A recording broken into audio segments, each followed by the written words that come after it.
Hey everybody, welcome to the Social Media and Politics podcast, bringing you expert insights into how social media is changing the political game.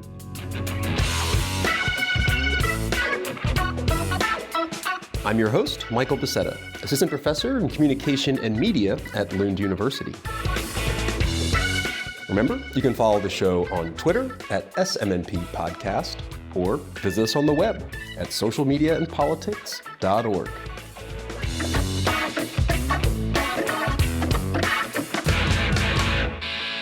All right, so here we are, finally, for the 7th annual Social Media and Politics Year in Review with my guest. Regular listeners will know that there is only one guest for the Year in Review, and that is Dr. Anamaria Dutceac Segesten, Reader in Strategic Communication at Lund University. Dr. Dutceac Segesten, welcome back to the 7th annual Year in Review. The highlight of my entire December month is this Year in Review, so I'm very happy to be here. Thanks for coming back, and I don't know about you, but for me this year was an absolute doozy. For me, this year has been so full of things to comment that I'm afraid this episode might be on par with last year's episode, which itself was pretty long. Every year we try to make it short. But I think in this case, it actually might be.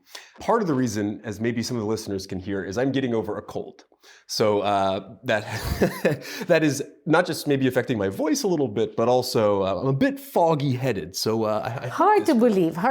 I'm sure you'll pull a very good game on this for this particular episode, Michael. Well, let's see. So for the new listeners who have just joined us this year, the idea with this Year in Review podcast is to give you some material to work your way through as you're going through airports, as you're going home. Here's some podcast material to listen to, maybe if you just want to get away from the family for a bit over the holidays. But the format is that we give 3 gifts each to you, the listener, gifts that are something we thought was interesting in the past year or something that might be worth looking into going forward. Yeah, exactly. We're your social media and politics Santa Clauses, basically. Indeed. So shall we just move through to the first gift? I think you will have the honor of opening the bag of gifts. Yes, which I think has come somewhat of as a tradition, is to do the general overview of social media platforms and their Year in Review reports. Yes, every year, even though it's supposed to be repetitive, it actually never is, except for Ariana Grande, which maybe is one common thread. There are few things that survive. Oh, I did not look up who the Spotify listeners are listening to. Not this year, but there are some general, I did this in November, and oh, well. I think she was on there. The dissonance between my style of music, I know we have a similar interest in heavy metal, and between the audience of this podcast is a constant source of entertainment for me. Yes. So, without further ado, let us move through Which one is going to be your first platform in review? Well, first, the state of the podcast. This year, there were approximately 25,000 downloads to the podcast. So thank you all for listening. 17 episodes plus this one for 18 in total. That's more shy of my goal of 24 than usual. So it has been a busy year. But yeah, overall, the podcast chugs along. I hope you all have enjoyed the content put out this year. I know it's been a bit irregular, but yeah, working on it. Podcasts are, again, maybe not as trending as it used to be, like the keyword, but I think they're steady going. There are 850 million active podcasts at the moment. Did you say million? 850 million. Oh my God. So how high ranked is social media and politics? Yeah, these stats, they're so non-transparent. You have no idea what's happening.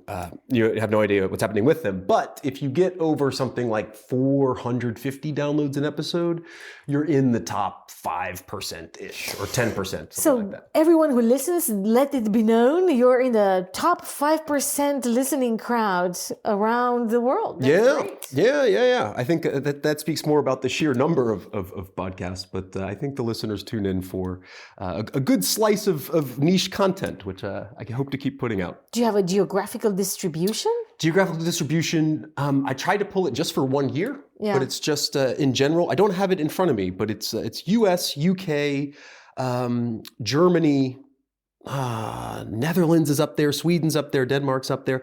These actually follow quite closely the overall like popularity of podcasts by country. Yeah. So I suppose where people listen to podcasts, they'll find their way to the social media and politics podcast. Indeed. That's kind of generally how it breaks down. So let's get into the year in review reports, which generally takes quite a bit of time, but I think it won't be so long this year. Partly because they don't publish their results? No, a lot of them don't, and that's interesting. So one of the sort of kind of running threads throughout thinking about what are these year in review reports that these platforms publish, and we've talked about this before in another year in reviews, is that it's a way to look at the kind of discursive positioning of these platforms. What are they trying to promote about themselves? And then what are they trying to sort of hide about themselves? It's strategic communication. Absolutely. So let's start with the Meta umbrella. Facebook, Instagram, WhatsApp, etc. Facebook, interestingly, used to have a very nice year in review report. And I think this is the second year in a row that they've done this, is that they don't have a year in review report. Instead, if you go and you kind of look between the lines, you'll find that they publish a Protecting People from Online Threats in 2022 report. Well, what a spin. So again, this kind of discursive positioning, right? They're not telling you what's the most popular stuff on the platform. Instead, they're saying, look at how many threats we protected this year. Want to try to find something they're good at, right? And so I think one concrete gift that is part of this digging through all this material is that in the episode description, you'll have links to all these reports, so you can go and sort of follow them up in more detail if you'd like. So I'm only going to go over the kind of top line stuff. So in this Protecting People from Online Threats in 2022, this is specifically for Facebook, they talk about how they've taken down over 200 covert influence operations since 2017, so not just this year, in nearly 70 countries that operated in more than 40 languages. So I didn't really go into the ins and outs of what they took down in terms of influence operations, but they have this interesting point looking ahead. And they say that as larger tech platforms continue to catch these influence operations sooner, we expect threat actors to keep targeting smaller, less resource services. Information sharing among researchers, industry, and government will be all the more critical to help expose these networks. I must have a sarcastic laugh like, ha ha ha. Information sharing with researchers? Is that what Meta is actually putting out there? Because this has been a point of contention for a while. Yeah. Between the academic community, not just like myself, and this particular platform conglomerate, the fact that they're so opaque to researchers and so complicated to get access into. Exactly. So I think that's kind of a little bit of a double face there. But I think it's interesting that also one of the things they say to look ahead for is that these threat actors are going to move to smaller platforms. So kind of get off our backs, Don't blame it on me. It was TikTok. Indeed. So that's basically what I had for Facebook. There was not much. No accounts, no nothing, no cool data. They did talk about their various initiatives, but to summarize, to not go into the weeds, I think the interesting part is that they're putting out threat reports instead of talking about how many mentions there were during the Super Bowl and Women's Day and the things they used to talk about. A pity, I may say. A pity, which extends into Instagram as well. So Instagram, as far as I could find, had no sort of year in review report, but they did have a 2023 trend report. So looking forward. And this was specifically focused on a survey of Gen Z users. So 1,200 people aged 16 to 24 in the US. And so this is really just focused on what are the trends going ahead for Gen Z. And they asked these respondents to sum up 2023 in one word. So next year. Their expectations. The year of the rabbit. And their top responses were healing, energized, and main character energy. What is that? I don't know. I guess these people are youthful and... whatever that means. Yeah. So energy, I think, is kind of the key thing. Healing and energy. So this report talked a lot about Gen Z being, frugal and shopping at thrift stores as a trend, for example. But I picked out two things that were explicitly political and one kind of bonus. And one was taking action, that Gen Z will shop to support causes that they care about because Gen Z is an activist generation. This is That something fits with what we know from other sources and other platforms. And this is something that will just reoccur over these platform year in review sort of reports, is that Gen Z is activist. They're thinking about things like climate and activism when they're purchasing products. And of course, these platforms are trying to connect marketers to Gen Z. So one thing they say is that from their survey is that Gen Z voters think the country needs more Gen Z politicians. That would be a welcoming trend. Which is something to look forward to or sort of keep in mind as we move into future years. And they also point out that in 2022, Maxwell Frost became the first Gen Z politician elected to the US Congress. No idea who that is, but apparently. She's young. Or he. Or they. Or they, apropos Gen Z. Because wokeness is another key thing that is associated with Gen Z. I guess we'll talk more about that. Definitely. Disability advocacy is a leading issue for them, for example. So definitely one trend that Instagram is trying to highlight is that Gen Z takes action, political action, also in how they buy beauty products.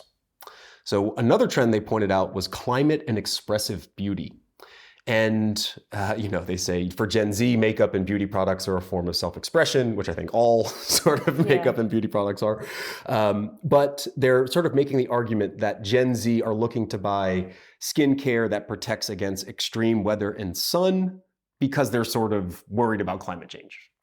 That's kind of the argument. I thought that it meant they would purchase, climate-friendly cosmetics such as those that are possibly easy to recycle or come from environmental friendly sources. Yeah, you would think so. That would that would resonate with me, but maybe I'm not representative of this sample. That might have been in there as another one of these trends, but what they're highlighting here is that for example, issues like raising air pollution and intense UV rays are driving searches for climate-proof products. Protection. I think it's a kind of a, I don't know, sounds a bit dire to think that young people today need to think always about how to protect themselves from natural elements. Yeah, right? I thought this was a bit of a kind of ridiculous trend. I mean, I'm sure they're looking for things like everyone's looking for sunscreen, right? But I don't know, maybe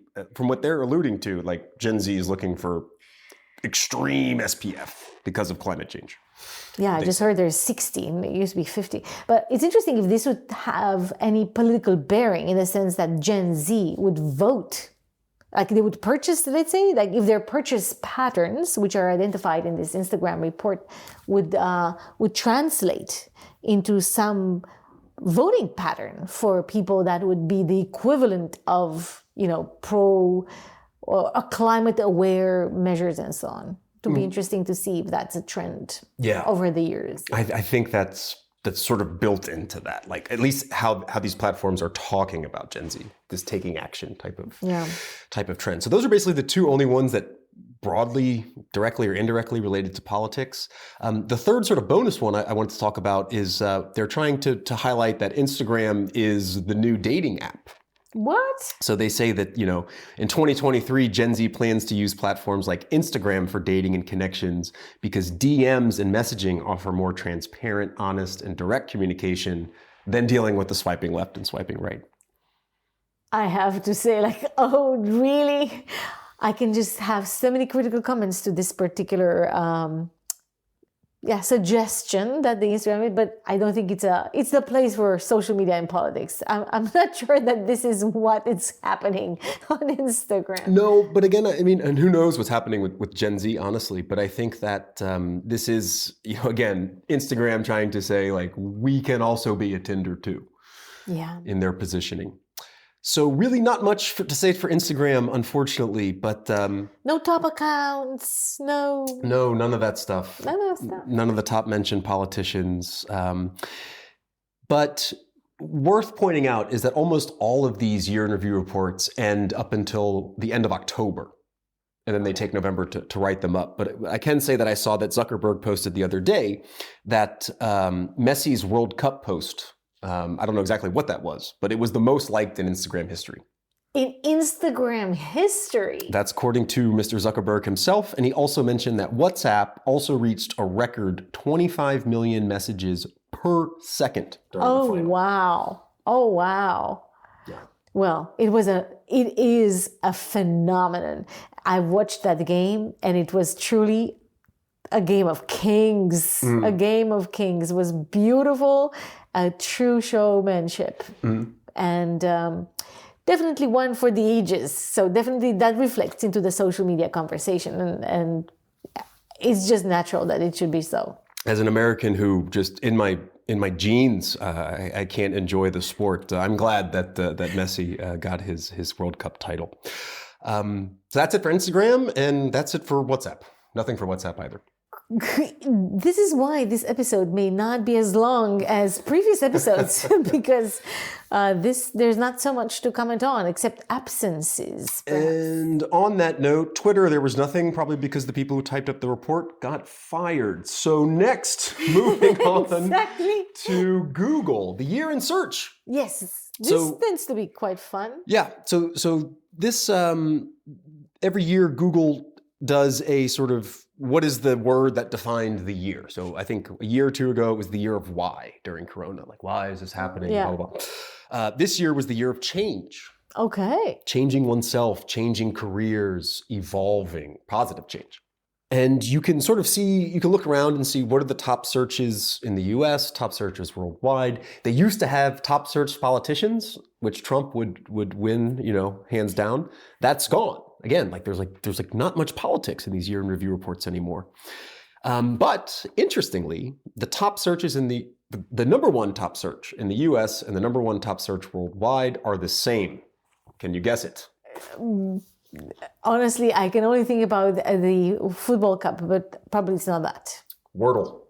Wordle, really? Wordle wins, both in US and worldwide searches. I'm a fan. I'm a big Wordle fan. So is my mom. I love it. I play it every day, rather consistent. Did you ever get it on the first try? Yeah. All right. How many times? Not so many, maybe 5 top. Okay, that's respectable. Because there are some pretty good words. So actually, what does this mean? Does this mean people are trying to search for what the Wordle word is of the day? Maybe that's what it is. Also, there's different strategies and so on. Yeah. Yeah. How to think about Wordle, and there's a Wordle bot. Lots would give you tips. And just as a side comment, it's interesting because it makes people think about language patterns. Like, for example, which letters are most common to the English language? Vowels, of course. Vowels, but also of the consonants, which one? Like S, T, D. Yeah, but that's maybe because, Americans know this because of Wheel of Fortune. Well, again, some Americans, but maybe not everyone. So Not maybe the Gen Z, Z, exactly. And so people are trying to think how can I write words that include these meaningful combinations of very common vowels and consonants that would give me a good clue, at least to win it in second time. Yeah. So first trial is just luck. Second time could be a pretty good informed choice. But I can also comment on this because I'm such a Wordle geek, am I? That recently the New York Times hired a person that's specifically working with Wordle. Before it was more automated. Now there is an actual person whose job is to create this in a complicated way. So you have to think also about this when you solve the puzzle, that the easy solution is probably unlikely to be the one chosen.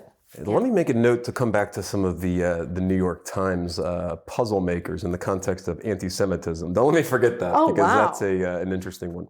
But to keep going through the platforms in review. The platform stats. So what's interesting, I'm just looking at the kind of figure here I have in front of me, is that when you look at the top searches in the US and the top searches worldwide, what's very clear is that when you include the worldwide element, it's almost dominated by India.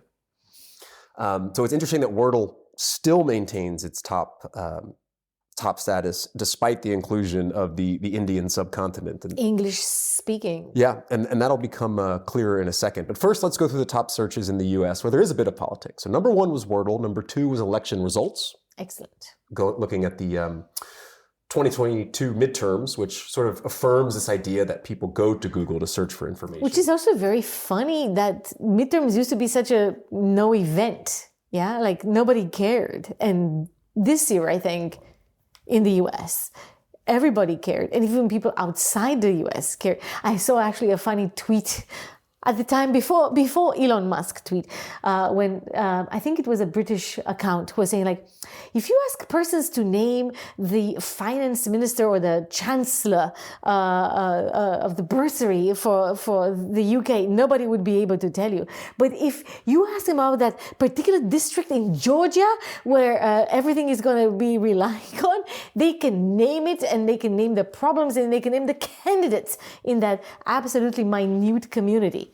Because the midterm mobilized the imagination and the passions of people way beyond the U.S. borders. Yeah, and even they I know both of us listen to this the sort of economist podcast circuit, and they say the same thing about the Supreme Court. Like you can name the judges in the Supreme Court, but even someone who's an editor of at The Economist cannot name one judge on the British equivalent, right? Like it's kind of funny. So yeah, I mean, these elections, maybe there was something to them because people were so concerned about all the candidates like Carrie Lake who were, going with this kind of election fraud and sowing distrust and whatnot. But at least good to know that there was some politics somewhere. Other top searches in the U.S. Number 3, Betty White, who I believe died this year. She was a Golden Girl and a very well-known actress. Queen Elizabeth, number 4. Yes. Bob Saget, number 5, another dead celebrity. 6, Ukraine. Only 6? Only 6. 7 and 8, Mega Millions and Powerball numbers, the lottery. Yes. Crossing 1 billion this year. My God. And then 9 and 10, Anne Hesh and Jeffrey Dahmer. I don't know who either of those people are. Me neither. All right. Then going over to top searches worldwide, when we include the Indian subcontinent, we have Wordle. Number 2, India versus England. 3, Ukraine. Cricket. Yes. 3, Ukraine. 4, Queen Elizabeth. 5, India versus South Africa. 6, World Cup. 7, India versus West Indies. 8, iPhone 14. 9, Jeffrey Dahmer. This must be a very important person. I know. My pop culture knowledge is showing. And 10, Indian Premier League. So clearly a lot of searches. Sports. Overall, I think it's interesting. Like game, Wordle, and sports. Yeah. Seems to be what people can be interested in on a regular basis, but not so much politics. So they always put together this nice little video of the year of change. And so if you want to follow the link and check that out, it doesn't make much sense in a podcast to play it. If you can't see the kind of images, it shows Lizzo and people, viral clips that we've seen and people changing themselves.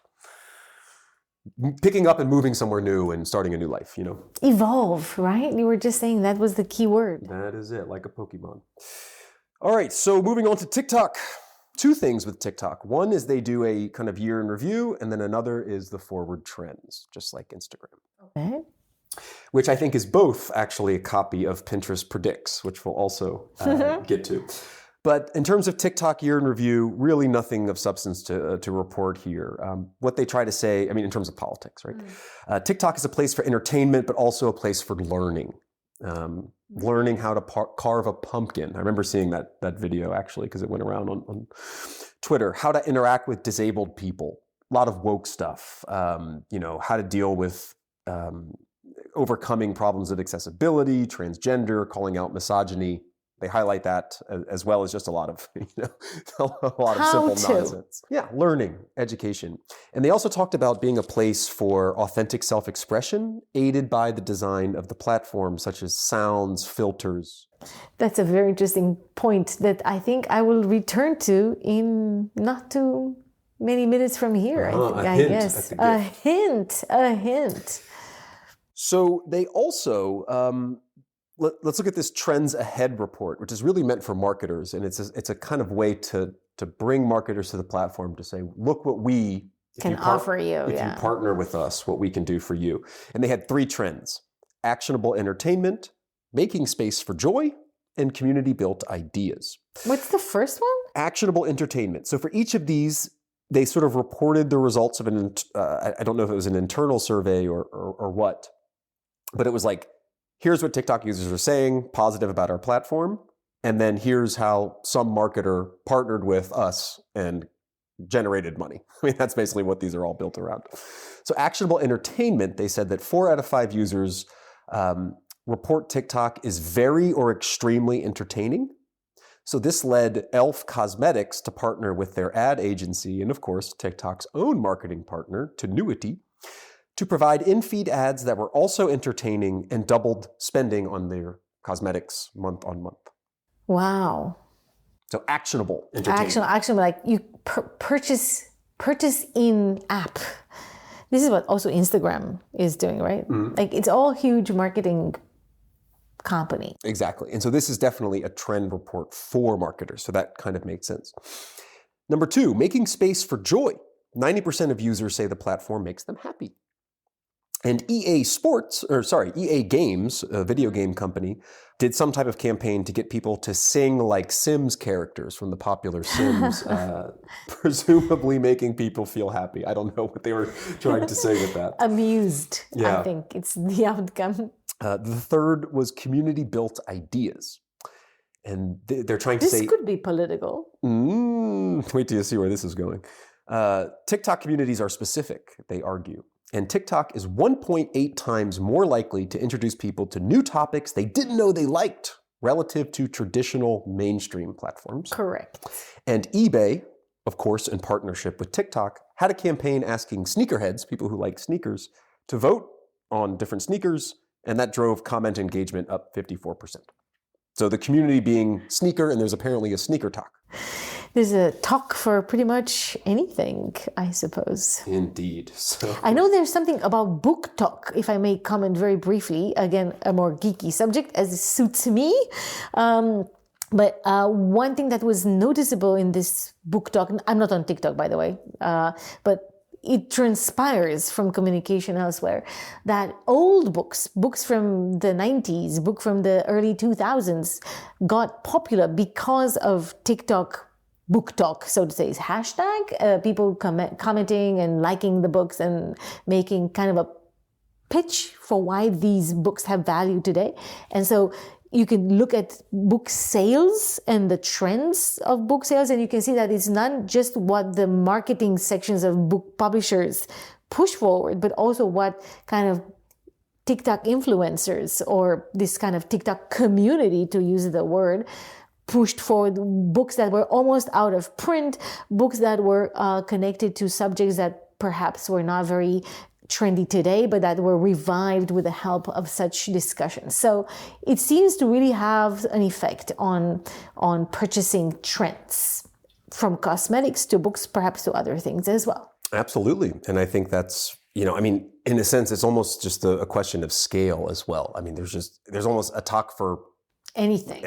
And if that leads to money, then... what I wanted to just highlight is this, partnerships, as you highlight, obviously place new products that are ready to be marketed today. But the book talk examples show that even products that are not aggressively promoted by any particular publishing house or author still can be actually growing quite significantly just on the basis of popular demand. Mm-hmm. Yeah, no, I see it. And I think what the point of this trends report is to say is, hey, you marketers, get into this space. Yeah. Selling shoes and whatnot. So that's it. That's TikTok. That's TikTok. Well, again. Despite the fact that we saw there was the one particular clip of the politician from Florida, I think it was. I could be wrong on that, but sort of takes a drop down, and there were some good political TikToks this year. Politicians are on TikTok, but there's also some rules about political content that make politicians not go trending. And maybe this is slightly off your particular stats, but I can tell you from the Swedish example that I've been recently trying to examine, that politicians prefer to use the services of TikTok influencers in order to gain traction about their particular ideas and platforms, as TikTok does not allow political advertisements, so you cannot buy space for TikTok. So you got to go through a host. You have to go through someone that already enjoys some form of privileged position there. But there is politics on TikTok. It's just a question of how to capture that. Mm-hmm. This is something we'll return to at the very end of the episode, but is very important. But it could be a way to say that the statistics provided by TikTok, not necessarily just because they want to present themselves as attractive for marketers, but also because it's difficult to detect such things. It's not really like tracking accounts. The same account that promote politics today can promote sneakers the other day. Yeah. So it's difficult to really look at it simply from a network dimension. You'll have to look at content. Yeah. Yeah. And this is really important for the sort of traditional model of looking at what are actual campaign accounts advertising and posting is really less and less where the politics is. Indeed. But I guess more to that later. So more to that later. And stay tuned for that, because that's some cool stuff that's blowing my mind at the moment. But let's go into Pinterest Predicts. Yes. Pinterest. Which is really interesting. I learned more, and we'll talk more about this also in the show, that some of my students did a project on Pinterest, and I learned a lot about it. And they explicitly say, like, as you sign up for the platform, like, we don't do politics here. It is not happening. But they do have their trend report, Pinterest Predicts. And I think this is actually what TikTok and this Instagram trends report is actually copying. Pinterest, when you read this report, they are really aggressive in saying, like, we get 80% of our trends right. And we make sure we follow up and we check and we are sure that our trends are done rigorously. And so what they do, and it's quite impressive actually, if you read the methodology, is that they have this like multi-step flow where they monitor trending searches over the course of the year and they normalize it so that they make sure that Christmas doesn't pop up as a trending. No event dominates. Exactly. And so they take about 500,000 searches. They group them into trends during an intensive insights making week. So they have a week dedicated to this. And they vet them for, first, compliance with Pinterest's values of being inclusive. That means globally relevant and representative among different users. And test their hunches against qualitative focus groups. So they sort of group things together and they sort of bring in users and they say, do you think this is a trend? Blah, blah. And so they're out there claiming 8 out of 10 trends we call come true 3 years in a row thanks to our robust methodology and analysis. Which is quite impressive. So what are the trends? So there were 27 trends they've identified this year. If you remember last year, it was things like barkitecture. So designing your house to be, more friendly to your dog and kind of highlighting areas they can hang out. This year, one example, for example, was mushrooms. What can that mean? So, like, their argument is for this particular trend is that, like, people during lockdown had to make their living spaces more creative because they, were going nuts, basically. So they got into sort of like, they call it weird core. But like searches for mushroom decor. So I'm guessing that's things like blacklight posters and sort of, All right. feng shui towards the hippie. Searches like mushroom decor and weird core are up. And like I'll link to the report. You can go see it. It's very cool how they design the interface. And you can. Do you have pictures that illustrate these trends? They do it in a way that all the trends are sort of presented in a similar, and kind of like top level designers working, especially at Pinterest, right? So they say that, it's a maximalist form of self-expression that will only continue to rise in the year ahead. Mushrooms. Other trends were things like train travel will increase. They're seeing more searches for Eurorail. Yay. Rave culture will increase. Two-toned hair, having 2 different color hairs. We've seen that a bit, I think, here in Sweden. At least where I live, in Malmö. And so they have a bunch of these trends, nothing explicitly political, except maybe for train travel and climate. But feel free to go check out those trends. Any thoughts?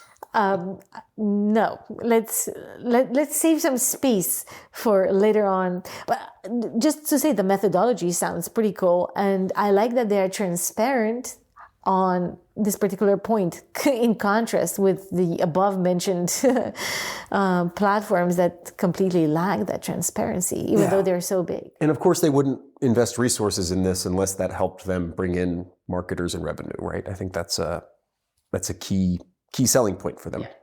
And I think it's interesting that Instagram and TikTok seem to be taking that model on board with their year in review reports. Though less grounded in methodology by what I hear. Right. Instagram was a cross-sectional survey and blah, blah. Reddit. The Reddit recap. Yes. But should be a stable one. I know, but I'm disappointed this year because really almost zilch when it comes to politics. The main line was that Redditors kept it real. So it's maybe the keyword for the entire year. Yeah. So there was some kind of interesting stuff, just to give you an overview of what's happening on Reddit. One of the things they highlighted was that people are embracing humanness and the normalization of mistakes. So for example, the number one most viewed community this year, the number one subreddit was Am I the Asshole? Which is where people basically is like, am I the asshole? Like, you know, like, did I do something wrong here? And sort of asking the community for feedback on that, as well as TIFU, Today I Fucked Up, jumped 20 spots to number 27, saying like, people just kind of expressing like, this is what I did. Oops. Yeah. And I mean. Yeah. I'm sure it's a space of acceptance. Exactly. And both the subreddits Ask Men and Ask Women, so where people from the opposite sex go in and say like, you know, what would you do if I did, you know, this type. So sort of like trying to, in a sense, get some community feedback of what are the social norms across genders and maybe just in general. Both Ask Men and Ask Women jumped up into the number 40 or 50 top subreddits this year. Concerns, I guess. Yeah. Which also can signal people have lost their compass in navigating social relations after the pandemic. Maybe that's what it is. If they need to ask someone, if they feel unsure, perhaps they lost that fine touch. That's a good point. There was some other stuff, not super interesting. They kind of broke down different categories like animals, food and drink, gaming, fashion. They have this thing called Place. So the subreddit Our Place, which is a 4-day project where when it launches, people can go and they can place a tile every 5 minutes. So you can only place one tile every 5 minutes. And it's basically like this big collaborative mosaic. Yes, I have seen that previously. It's actually fantastic what people can do together. Yeah. And then once they fill it up, then it extends and it keeps going and kind of people paint over each other. And that was the most upvoted post with 434,000 upvotes. Wow. That's cool. The second most upvoted was probably the only political thing, which was a post in our Interesting as Fuck. I'm going to have to put the explicit tag on this episode. That the post was basically saying that in 1996, Ukraine handed over nuclear weapons to Russia in exchange for a guarantee never to be threatened or invaded. That's called the Kharkiv Agreement. So that was posted in this Interesting as F. Basically, how can you believe that they accepted this type of bad deal, right? Exactly. So more about Ukraine also coming up later on in today's episode. Definitely. So just rounding out the kind of top level stats that they give, Reddit is home to more than 100,000 active subreddits. And in 2022, Redditors created 430 million posts. 430 million plus posts, a 14% increase year over year, which is impressive given that it was COVID last. I mean, this platform. This is where people wanted to discuss stuff. Definitely. And as of November 20, they've seen 2.5 billion total comments on the platform, which is a 7% increase year over year, and 24 billion upvotes. Generally, I have to say, I mean, besides Reddit, the volume of data is impressive. It's, you know, like one of the things that define social media is these V's, right? Like velocity and variety and volume, right? But these 3 V's really, really blow your mind if you sit down and think about it. Like all these catchy things, like this second, so many YouTube videos were posted, so many TikTok videos were watched, so many 25 during the World Cup, 25 million messages per second on WhatsApp. the volume of data is simply insane. And one interesting issue that I have as a researcher is how can we, or should we, or can we literally store this data, have access to this data, capture these conversations? Is there anything that we can do to memorialize all these interactions, which are ephemeral in their nature, in their purpose, but it can help us paint a picture about what people in this day and age are concerned about from the bottom up, so to say? I'm thinking about, what was it, Voyager, or one of these, NASA satellites shot into space, and they'd include like, what's the famous album, like Elvis or something, or Beatles. Yeah, or Beatles. Like maybe we should just launch a server full of Reddit interesting as fuck comments and see what happens. Here are our peoples in 2022. But imagine the amount of server space, I think the storing this information from Reddit, from Facebook, from any other platform begins to truly be a challenge for the platforms themselves. Yeah. Like, where do you put all this data? How can you sort through it? How can you actually maximize it? Even though your economy, like the economy of the platform, the business model of the platform may depend on this data. How can you actually make use of it? Well, I don't know how you can make use of it, but I think it gets to this, what is it, Murphy's Law or something, where it's like the computing power just keeps doubling each year and just exponential growth. Yeah. It's very interesting to see this trend, and the numbers you described Reddit with just kind of brought this up to my attention again. Yeah, and I don't have, they didn't report it, but I think my students had reported it in one of their presentations. I want to say, and don't quote me on this, but I want to say it's about 300, maybe 400 million users that are generating all of this. Wow. So there's probably something to say that people who sign up to Reddit, relative to something like Twitter, who maybe never post, I think Redditors are more in the conversation. I would assume so. But remains to be tested. Two more platforms. Which one did you choose? Pretty short. Well, whatever one had these year in review reports. And I looked at for all the minor ones as well. Snap. Yes. Snap. And this one was lame. This one was such a lame report. For example, they reported that the AR lens of the year was crying. Oh. Viewed 9.7 billion times. Billion, you say? Yeah, and this is maybe somehow connected to this like general theme of humanizing, right? Or showing self-expression or something like that. Then they reported about some trends emerging after Corona. So the number one tagged location, when you post a snap was, guess, it has to do with traveling. Jeez, you put me on the spot. Yeah, kind of unfairly, because it's a tough one. All right, I'll save you. The airport. The airport. Right. Yes. So people were posting, saying, we're snapping, we're in the airport, we're going on our vacation. And where did they actually post from? Big Ben. The beach. This is me dreaming. Big Ben, London, St. Paul's Cathedral, Guggenheim Museum, St. Peter's Basilica, and the Empire State Building. So your kind of general hotspot locations. Western world. Well, Snap users. Yeah. So New York, London, Rome, etc. That's it. Not the Taj Mahal. No. And finally, a tradition on the year in review. Pornhub. At least they're transparent. Yeah. But it also connects. It's all. There's a through. There's a story there. There's a through line here, and because I know your first gift, it is related to that. And this isn't it explicitly, but what they wanted to highlight as the number one year in porn searches was reality. And the idea or the argument they're making is that these amateur porn creators are becoming more professionalized. Okay. So people who are looking for sort of amateur homemade porn are finding that the amateurs are becoming more like professionals. So now they're looking for a more authentic experience.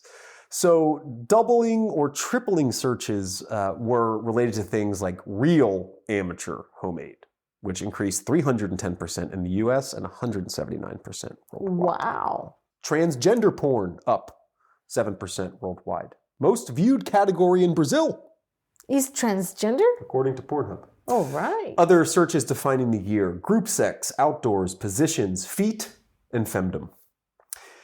Interesting fact here. I love this Pornhub Insight stuff. I think it's so fascinating that you can just, apropos, what can we make sense of this data? Pornhub makes it really explicit. For example, 9 minutes and 44 seconds overall is the time spent on the platform, kind of on average.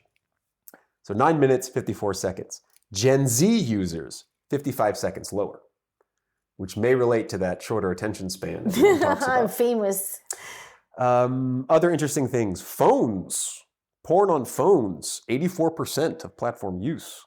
Massive. Tablet use decreasing dramatically. Yeah, maybe tablets themselves are kind of going out of fashion. Kind of out of the game. And because these are, developed, like I said, towards the end of October usually, when they do these, they did look at the World Cup quarterfinals and saw that traffic dropped, except for Australia, which was up 6% during their game with France. Anyway, I'm not going to comment. And this wasn't part of the year in review, but they did do a midterms report to say that they saw that relative to your average Tuesday, because the midterms are on Tuesday, that porn consumption spikes in the morning.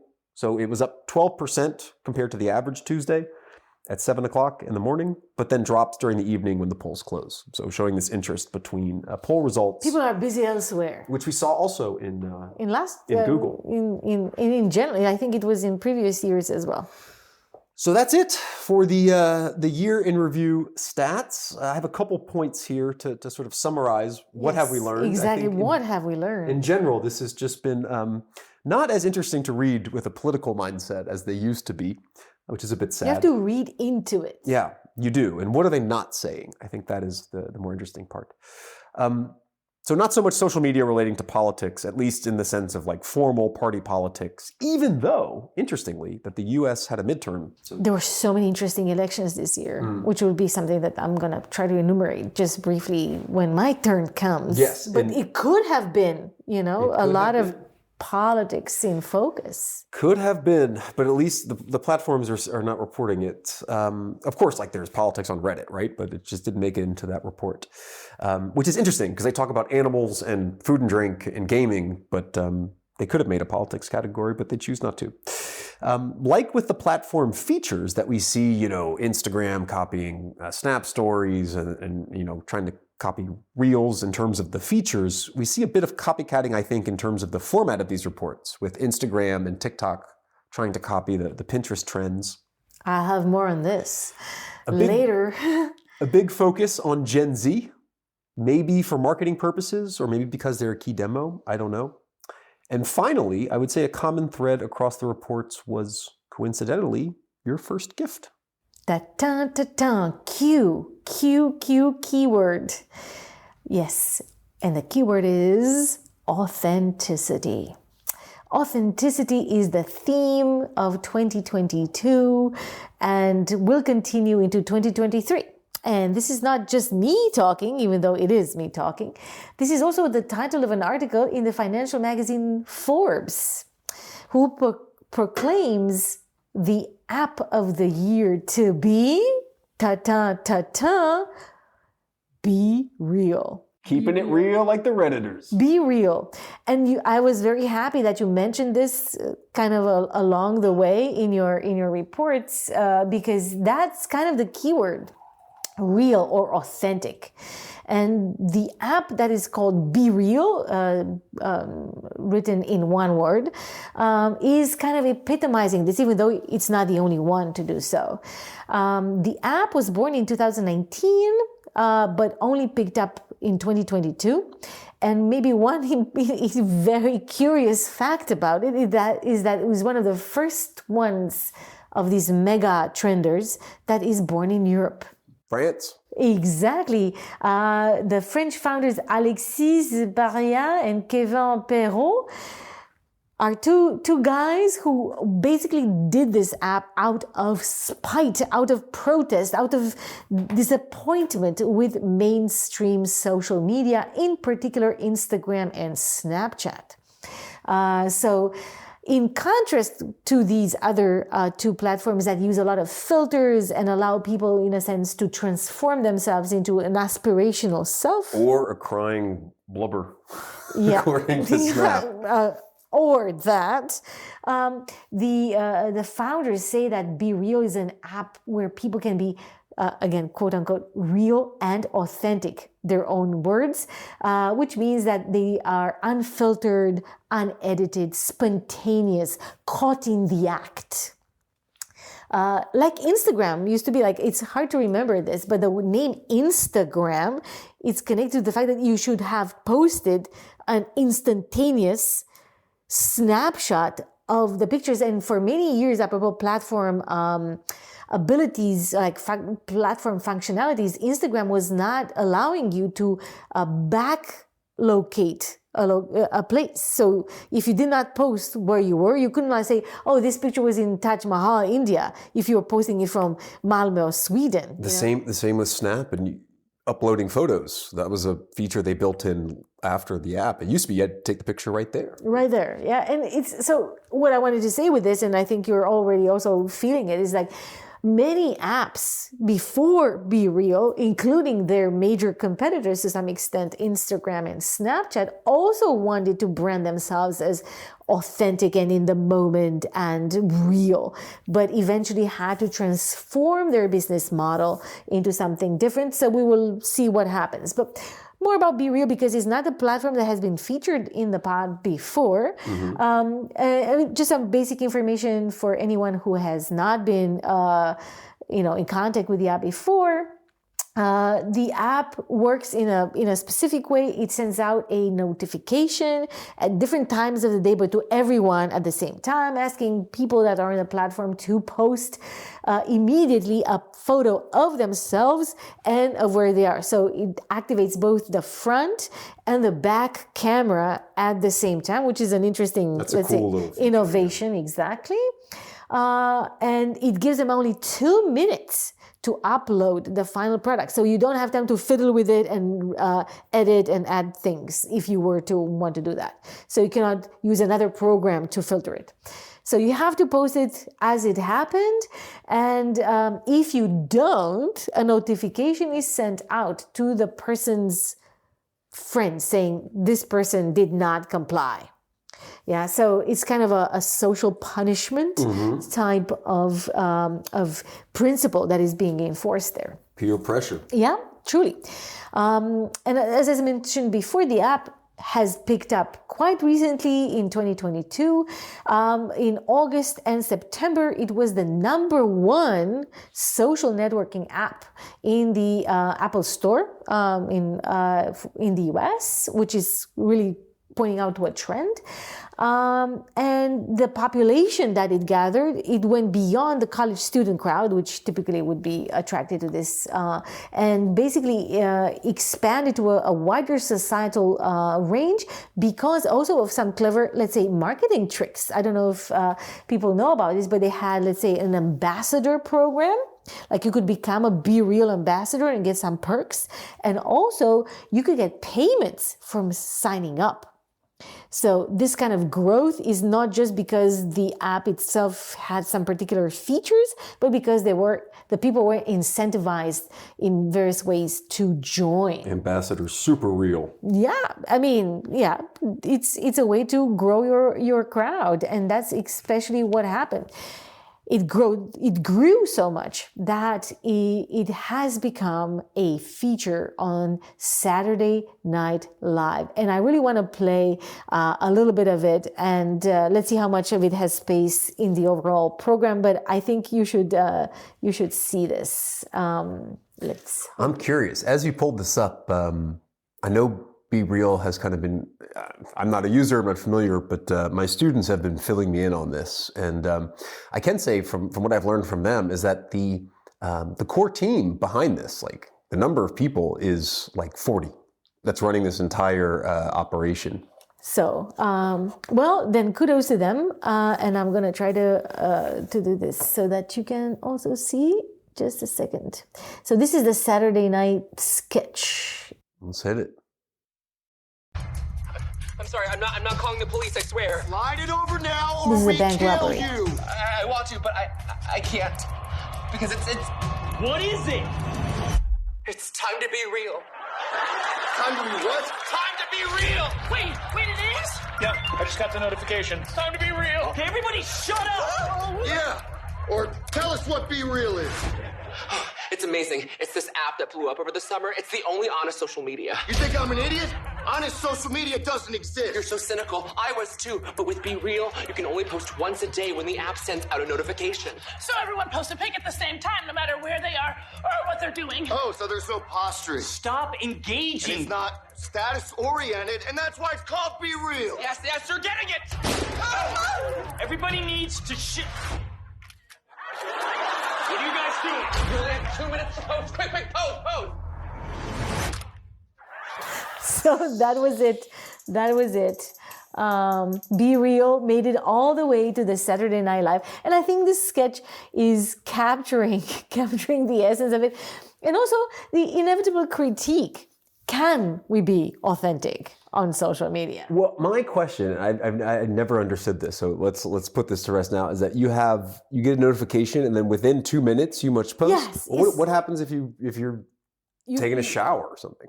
Well, then you don't post, and your friends will get a notification that Michael did not post. And Because he was at the gym or he was on the phone. You'd have to explain yourself later. I got you.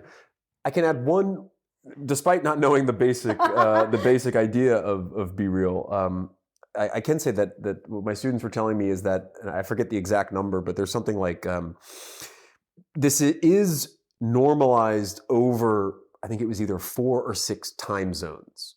So they do break it down. Yeah, like you're not going to put the Europeans in American lunchtime. Yeah, exactly. Yeah. Exactly. You have So to people know in where you India are. are getting a different notification than those. Exactly.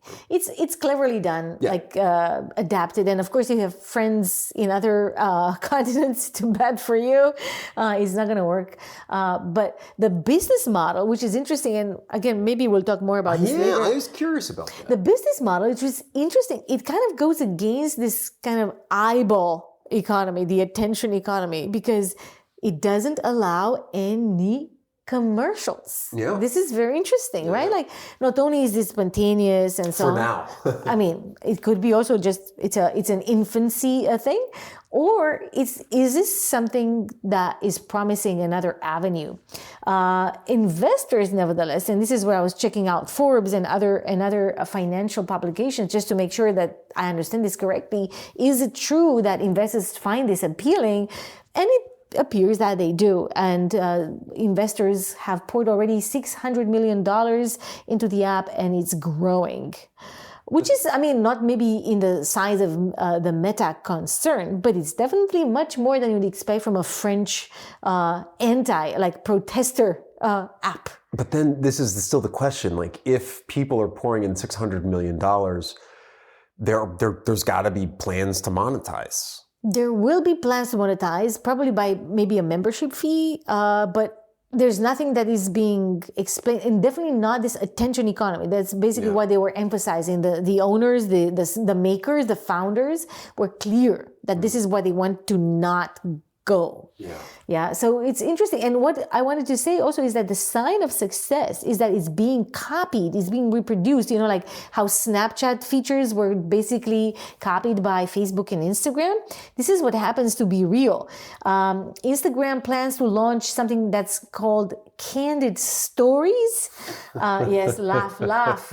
And I will quote from a tweet from Anamaria. Yeah, that guy, that clown. Yeah, well, don't call him that because he has such important things to say about new products launched for Instagram. And one of them is... That's all he said. Candid Stories. And I quote, a way to share what's happening right now. You have to share one to see what everyone else is doing. So you have to share a candid story. It's going to use both the front and the back camera at the same time. Surprise. But as a story, and you're able to place your selfie where you'd like, your timestamp where you'd like, you can rearrange it and use editing tools like you could for any other stories, but no filters. Nope. So Instagram candid stories is on, and then maybe unsurprisingly, because TikTok is really like a sponge for whatever works, TikTok has also a Be Real clone, which is called TikTok Now. And the app actively promotes this particular tab in their features. Yeah. So there's a feeling among traditional apps as well as these up and coming apps, and Be Real is one, and perhaps the most successful one of a series of this kind of spontaneous, authentic apps, that this is where the population is going. Right? Yes, go ahead. If I could just say, I mean, it's that feeling, and going back to the year in review reports, is that it's very clear to me, I think, and hopefully to the listeners as well, that the fact that so many disparate platforms were using these key, Reddit, the Reddit recap, number one thing we're saying is that Redditors kept it real. Pornhub even saying that people are looking for more real content. I mean, it's and Pornhub is not competing with these other platforms, which is why I think they're an interesting outlier to look at. But I think across these different platforms, they look at Be Real for sure, I think. And they design these year in review reports to say, look how authentic everyone. I mean, it's like it's what a charade, man. Exactly. I mean, there's two things that are important to point out. One is the obvious thing which you already hinted at, namely like authenticity in big quotation marks, right? Can we really be authentic on social media? And of course, there will be a lot of disclaimers to all these claims that Be Real and any other Instagram candid on TikTok Now, etc., would make, saying that, of course, you can fake it if you want to and so on, but is it really worth it? Because that's not what's going to make you any points. From a politics point of view, which is again what I'm trying to guide ourselves to go. The question is, are there any politicians on Be Real, right? Are there any politicians there? Because politicians migrate to those platforms where their voters tend to congregate. So it used to be Facebook, then it moved to Instagram, then a lot of them moved to TikTok, though maybe not so successfully as they expected because of the way algorithm is promoting posts. And now you'd expect people to be on Be Real. So you... Prove me wrong. I think there are, but slowly. I have one example, and that's the example of the Democratic governor-elect in Pennsylvania, a person called Josh Shapiro, who is on Be Real and is very active there. And I have a little quote which I think would illustrate kind of the mindset of Shapiro, but probably of many other politicians just like him. And it comes from his digital director, Annie Newman. Young people, it's a quote, see these platforms where someone has to be wholeheartedly who they are, and they're a little bit more discerning. We can tell when somebody's acting authentically or doing something their digital director, which is herself, asked them to do. So there's a move from like this new style of campaigning that turns the candidate into a content creator.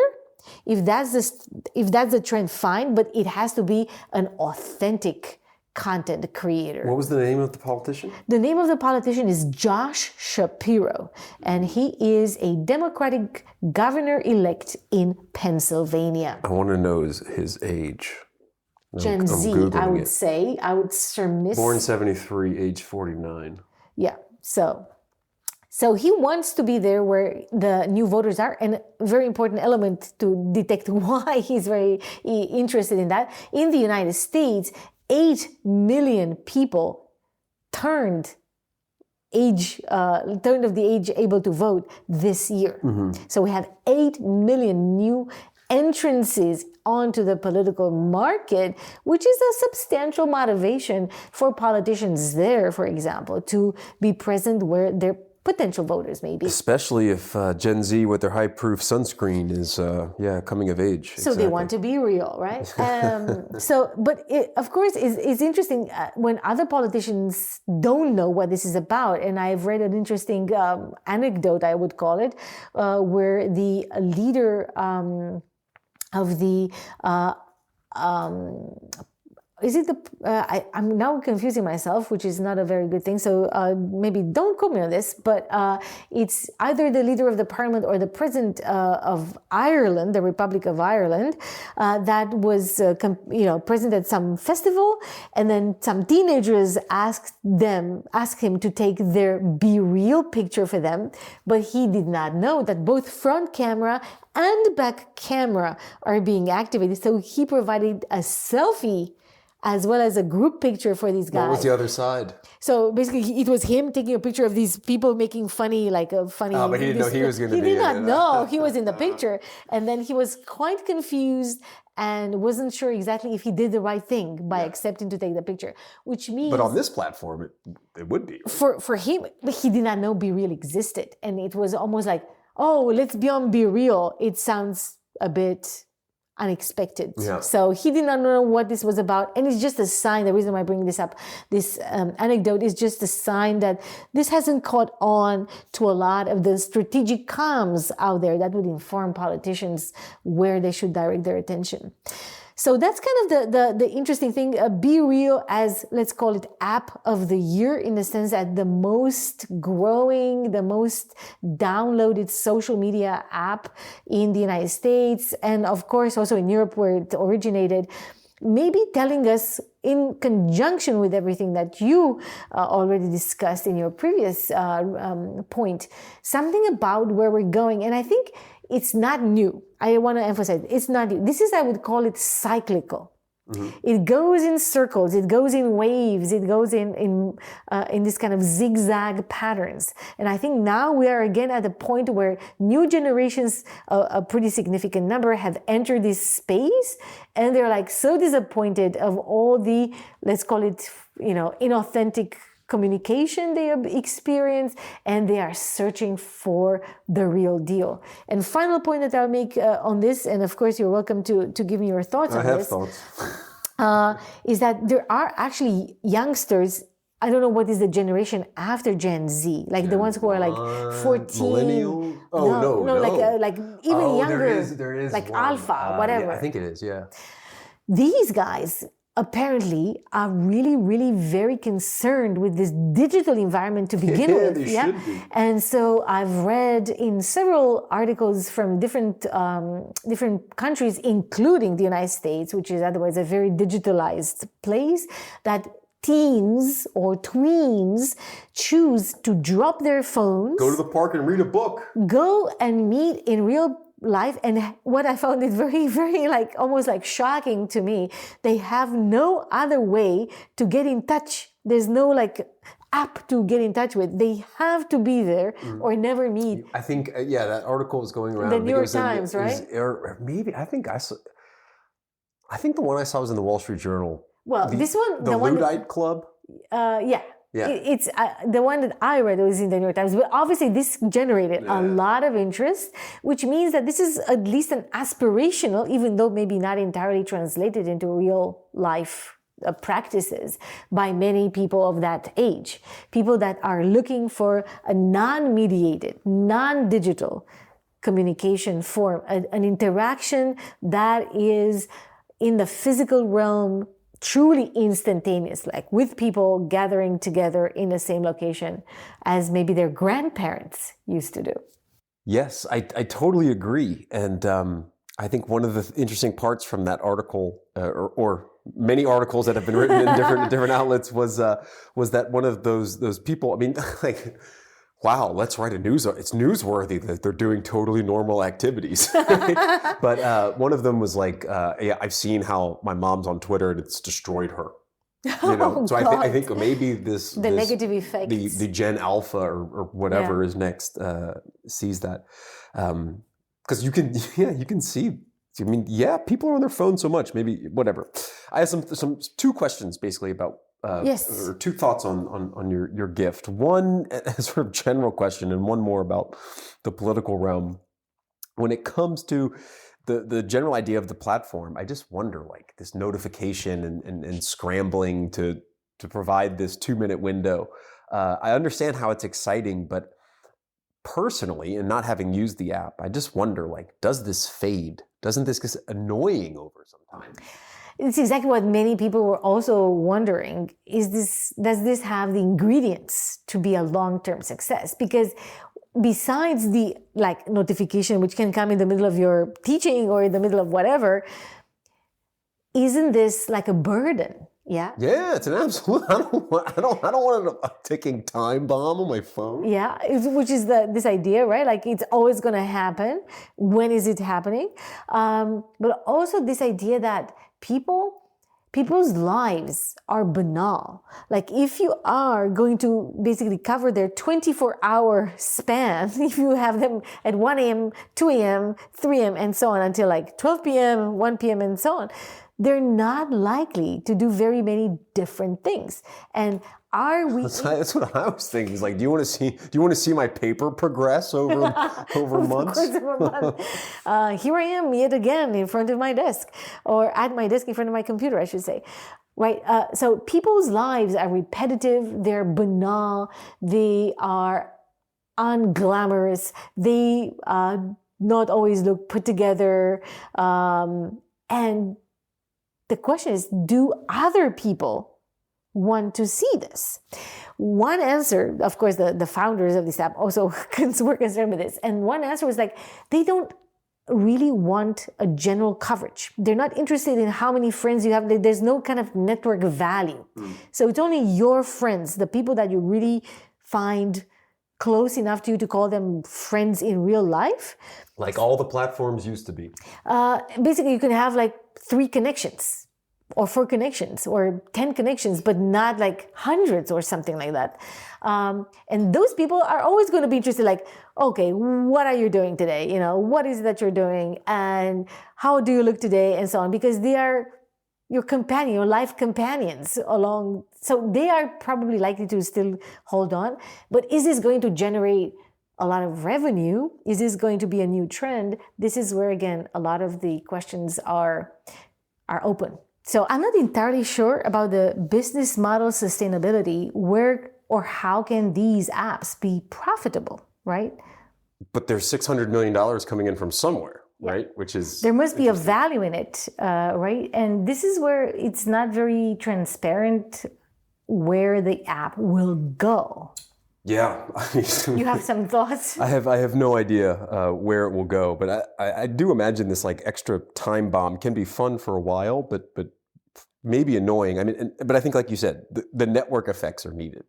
It is actually it's a legitimately an algorithmic push to kind of keep those network effects up with a very close circle, even if it's only 3 people. Like, at least for me, that's how Snapchat used to be. But regardless, I mean, not in terms of the time bomb, but like I would spend a lot of time making stories so a very limited number of people would see them. But as the Snapchat platform started growing, it was like, okay, now I can't actually do the funny stuff I was doing because of reputational risk or whatever. But so I think it's an interesting thing that the Be Real people are aware of, that there's a downside to being, let's call it, too popular, having too many connections, too many weak ties. Yeah, that's it. I think that's exactly how to put it. But when it comes to politics and like, I think it's interesting that there was an example of this. Josh Shapiro using it, is that when it comes to politicians, I mean, there is a sort of, especially on the campaign trail, or even more so in government, there is a kind of security risk. If you have to post within 2 minutes and then upload it to the platform, you reveal your location, where you are. It doesn't have to be geotagged, but it can be in your bathroom, or a bathroom, which could be theoretically any bathroom or hotel room or wherever. So if you've got 2 minutes to sort of hide your location, I'm sure there's ways that you can do that. You'd have to have a really savvy politician and remember, you have digital to director. Both front and That's back. What I'm saying is that, like, there's a risk that if you're on the road and you're taking a picture, maybe that can be sort of put into Google, reverse image search and be like, politicians there. And so I know that sounds a bit kind of conspiratorial or whatever, but there is a risk that you give away your location. Let's imagine Joe Biden doing this. All members of Congress, all senators, all politicians across the world post their Be Real at 2 p.m. And if there's, I mean, and one thing that I don't think we plan to talk about in this year in review is, violence against politicians.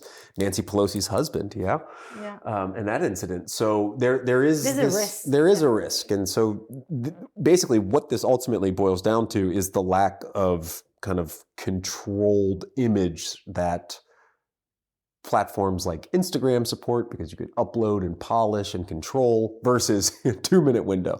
So that's just one constraint of that design feature that I think would make it less useful for politicians, that there could be a security. And I think in the case of Josh Shapiro, this was his profile was particularly active during the campaign period when he did not have a private life, basically.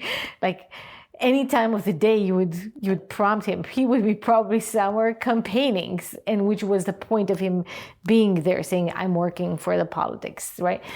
At the same time, again, at local level, and he's a governor in Pennsylvania, which is not necessarily small scale, right?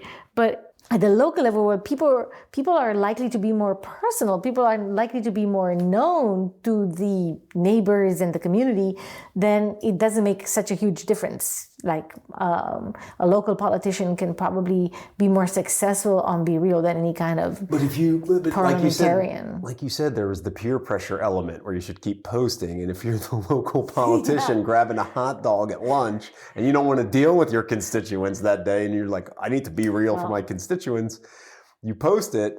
And then 5 minutes later, here comes angry guy about his building permit, and he wants to talk to you. And you just want to eat your hot dog, Yeah, it's definitely.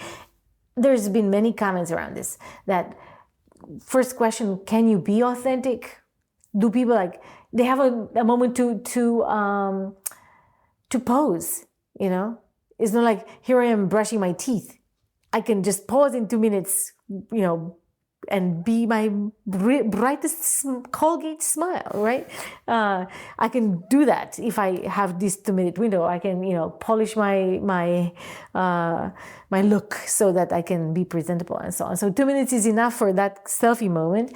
And the other question is can it hold? Is this an unwarranted pressure? And maybe it is not. But what I wanted to highlight with this particular Be Real app, but also with its clones, the Candid Stories on Instagram and the TikTok now, and there's some other apps that, again, are too small perhaps at the moment to mention here, is this desire, this aspiration, this thirst, if you wish, for authenticity that people in their everyday life, as well as politicians in their everyday practice, seem to be kind of meeting each other on. Like, people want to not have this beautified version, they say.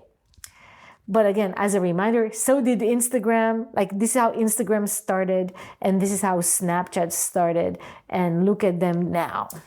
And to me, it's so funny and so ironic, because I remember, I'm lucky enough to remember the time before and the time after the arrival of social media, where in the beginning, Facebook was about this. It was like you didn't think before you wrote on someone's wall. It was just, but then over time you had to be more careful because... Yeah, there was no messenger. You had to write on someone's wall if you wanted to get in touch with them. And maybe people forget, but when they introduced the timeline feature, where it was like all of a sudden it was very easy to go back, and I forget when this was, like maybe 2000. What do you mean to go back? So there was really no way to go and scroll on someone's wall. It would just take forever. No one would do it. But there was like a lot of basically private message stuff on people's wall. A bunch of high school and college students being like, "What happened last night at the bar? Did you hook up with that person? Oh, you were so drunk last night. I'm posting this here so that when you wake up, you'll see it because you did this, and this." And then, 4 or 5 years down the line, Facebook said, "Oh, we're introducing this timeline feature where you can just click on a year and go back and see what people posted." And everyone was freaking out like, "Oh my God, like I'm applying for jobs. I'm now like a college junior or senior. I don't want people going back to my high school messages. And then Facebook even had features that said something like, we'll do automatic blockage of your messages before this date or something to that extent. Like we'll moderate this for you or choose what you want people to see and not see, because I'm sure the outcry from the community, I remember these days and it shows my age a bit, like, my God. But this is a question of this public and private spheres, right? Like social media was supposed to be an intermediary between this private sphere of family and friends. Not in the origins of Facebook. That's what I'm saying, is that it was a sort of private space because you had your page. And going back to MySpace and X page before that, which is like archaic by now, but I don't even the sort of maybe some listeners who are sort of in the same kind of context that I grew up in, and that kind of American first adoption of these platforms when they were coming out, there was no public feed. It was never public. It was like you have your page and you post on it, but it was more like a blog. Yeah, it was just imagine your messenger and like you would private message people on their wall. Yeah. Because no one would ever go and read someone else's wall and scroll down and see it because it was too technologically prohibitive. Interesting. Anyways. Yeah, I think it's an what basically the point with my first gift. Yeah. This aspiration or this desire for authenticity is a pendulum oscillating between one thing, which is like processed images and trends, and stylized communication of various kinds, and this very raw, unaesthetically pleasing communication. And then because it's going from one extreme to the other, I see now we're in the authentic mode. And this is why I think it's important to highlight. And it's important for politicians to take this into account when they model their images. But I am not convinced of this sustainability. I'm not convinced that this will be the same in the next year in review. Inshallah, I hope we'll make it, Like, it may be that the pendulum has swung the other way and people are like, no, I don't want to see the socks of this person every day at 2:00. I want to do something else with my life. And it's more to this person and this particular vision of themselves. But it's definitely signaling something. And it will connect to something that I'll say later on, which is the extreme end of this authenticity, the extreme counterpart of this authenticity, which, again, stay tuned for that a little bit later on. All right, so gift number 2. No, gift number 3. 2 for me. 3 overall. 3 overall, and these will be shorter definitely than the overall platform stats. But it kind of relates to a bit what we've been talking about already, is the just the general fragmentation of the social media landscape. This is just something that I've been thinking about, and in particular, just the number of platforms. It's getting out of control. And so, just a bit of context. So I had the pleasure of redesigning a course that had run at my department, and teaching master students on media and political engagement. So to shout out to any of those students listening, but it's a theory course, and we covered a lot of ground, and sort of going from the historical perspective of media and politics up until the digital platforms of today. Mm-hmm. And as part of that, one of the things that I wanted to task the students with was to compare different social media platforms across their designs and try to think about, okay, what's the relationship between platform design and political agency? And so to prepare for an assignment where they would have to really look at platforms in depth, I had to figure out, okay, well, what platforms do I assign? And so I ran a little, Google form to ask them basically, what platforms do you use or have used somewhat regularly? How many in total? Well, and I tried to make sure that I didn't forget, platforms that, very international classroom, students from China, India, Central, Eastern Europe, very few one American guy, Bryce from St. Louis, but so it's not the Western focus, well, a bit of a Western European focus, but really trying to think globally. And so I was looking like, what are all the platforms? And I put down as many as I kind of knew and could find, and then asked students to also fill into the form ones that I had missed. And I'm not going to report the general results of that kind of, little internal survey, but here's just the platforms that at least one student had said they had used or have used somewhat regularly. You ready? Oh my God, I'm going to be blown away. Facebook. Number one? No. This is in no order. Is no order. It's in no order. It's just the students have used this. One of them, at least, had used this platform somewhat regularly. Facebook. Messenger, which I'm considering different from Facebook. Instagram. Snapchat. Twitter. Tinder or other dating app. So just dating apps in general. Yeah. TikTok. YouTube, Be Real, WeChat, Douban, which is a Chinese version of Reddit, Reddit itself, LinkedIn, WhatsApp, Telegram, Signal, other encrypted app. That's all one group. Weibo, VKontakte, QQ, wow, Pinterest, Discord, Twitch, Tumblr, Viber, Quora, Xiaohongshu, Bilibili. That's definitely new. I don't know what those are. But generally, I asked the students about this, and from what I remember, these are like the Chinese versions of some Western app. I don't know which ones exactly. Clubhouse and DeviantArt. So, I mean, it's over 20 of these different... yeah, Be Real is there. Be Real is there. And we'll come back to that. It connects. So that means all the stats that the platform has about its users are true. Since these are your students, they are that generation. Indeed. So I'll talk a bit more about these different platform comparisons, but I just thought this is getting out of control from this survey. I was like, this is nuts. This is so many platforms.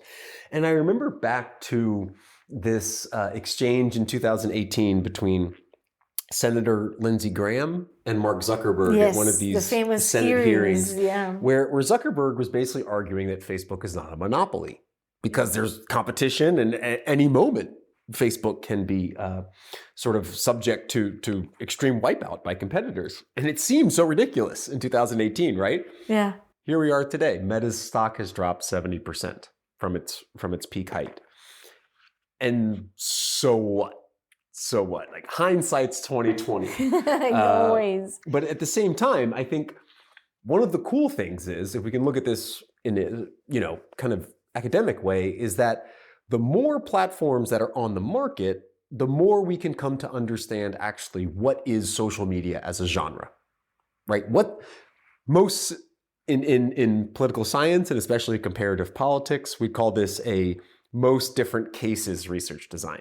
Right? If you have multiple different cases, but you can find the similarities between them, then that's what defines the essence. Then that's what designed the genre, right? So I think that was kind of, in teaching this course, was something I was curious to know, like, well, what is actually social media when there are all of these different platforms that people are using, from the Be Real to the sort of more general Facebook? And so, there's some clear ones, right? Like connecting users, creating content. User-generated content. Filtering algorithms, right?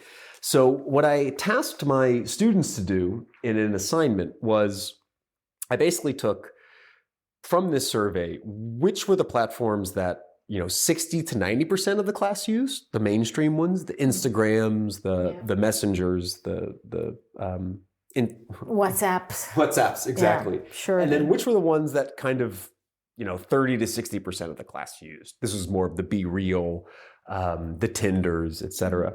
And basically said, okay, there's going to be 7 groups.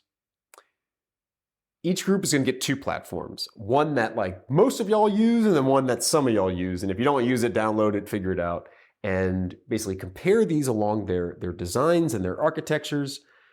But then try to argue what is another function besides these common ones that is not just specific to your 2 platforms, but defines social media as a genre. Okay. And then that was ambitious. And develop some categories that help flesh this out. So this architecture's argument, right? Like, define a function of these platforms, and then make some categories and compare these two along them. And they crushed it. They crushed Kudos to this the class. assignment. They absolutely did. And so I thought I would share with you their functions they came up with. Additional to what we already know. And some of their categories to describe these functions as the second gift, in addition to just fragmentation, which is kind of broad. So let's go through these groups. Mm-hmm. So the first group compared the architectures of Facebook and BeReal. And they came up with moderation. Yeah. Moderation is something that's a function of all platforms. They have to do it to filter the flow of content. So all platforms moderate, and they looked at, for example, what is the criteria that one can report? There's big differences between Facebook and BeReal. Facebook is like, is it violence? Is it hate speech? Is it this or that? Whereas BeReal only had two, and I forget what it was. Like, I think one was, is it inauthentic? Mm-hmm. And one was, is it something else? I don't have it in front of me. But just the idea that, like, what can one report? Much less content moderation on BeReal. Mm-hmm. Who actually views the reports? That was their second category. Is it AI or is it humans? And then the third is, what is the strategies for dealing with the different types of moderations? How do they actually respond, the platforms? Take down the content or mark it? Do they forward it up? How do they deal with it?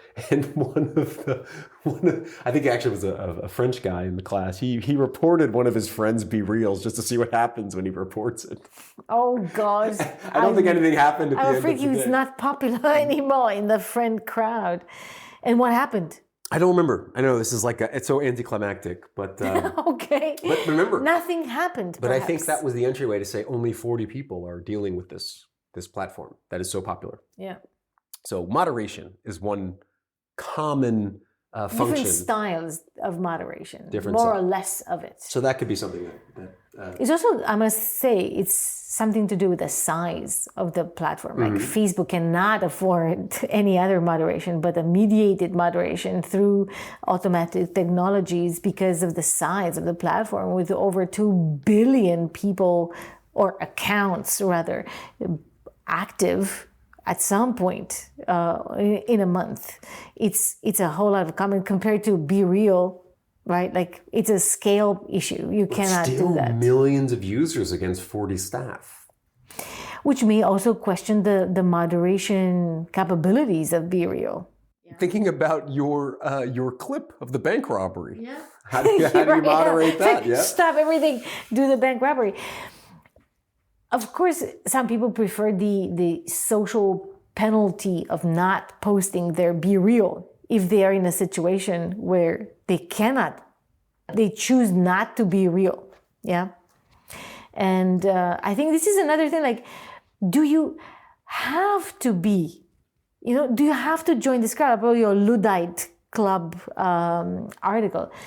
Maybe the alternative is not a unmoderated or less moderated platform. The true alternative is to bail out of the social media participation to begin with, because the sense you'd get is that any kind of social media communication will be inauthentic to some extent, will be conditioned upon not only your internal or external circumstances, but by algorithms or decisions that are made way above your head by decision makers from Brussels to Washington to New Delhi and so on. And the only way to truly be real is in an unmediated presence, right?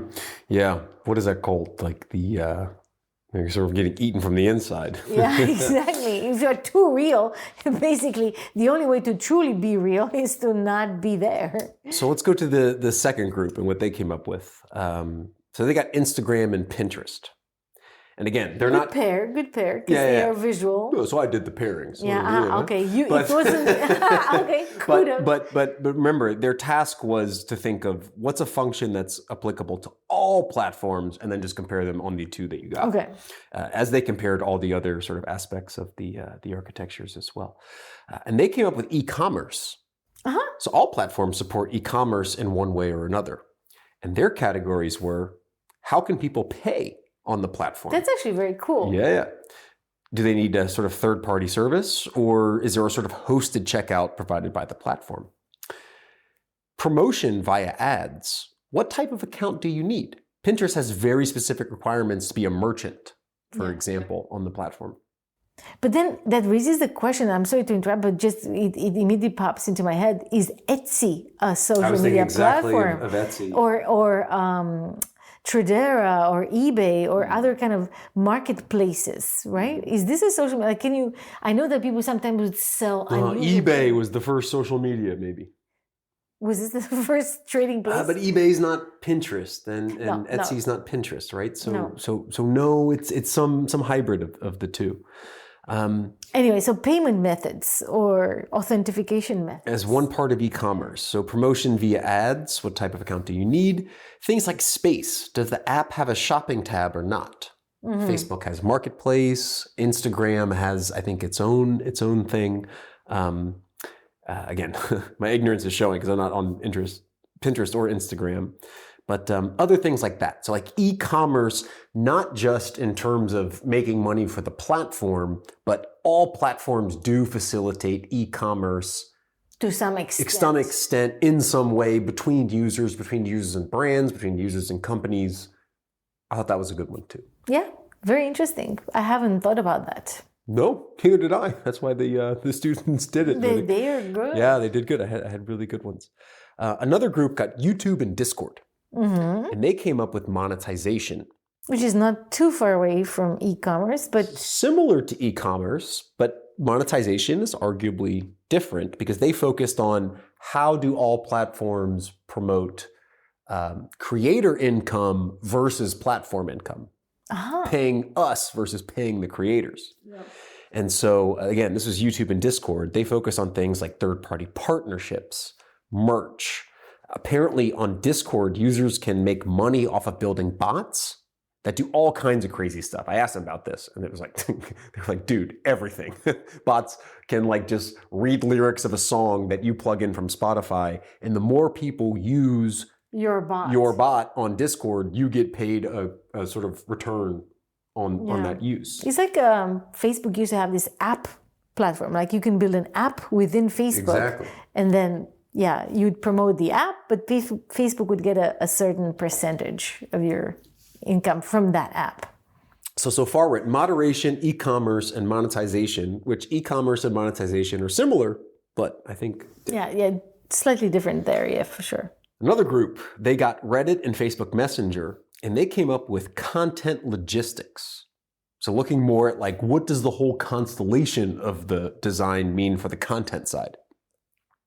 And their categories were the content genre. What is the general content profile of the platform?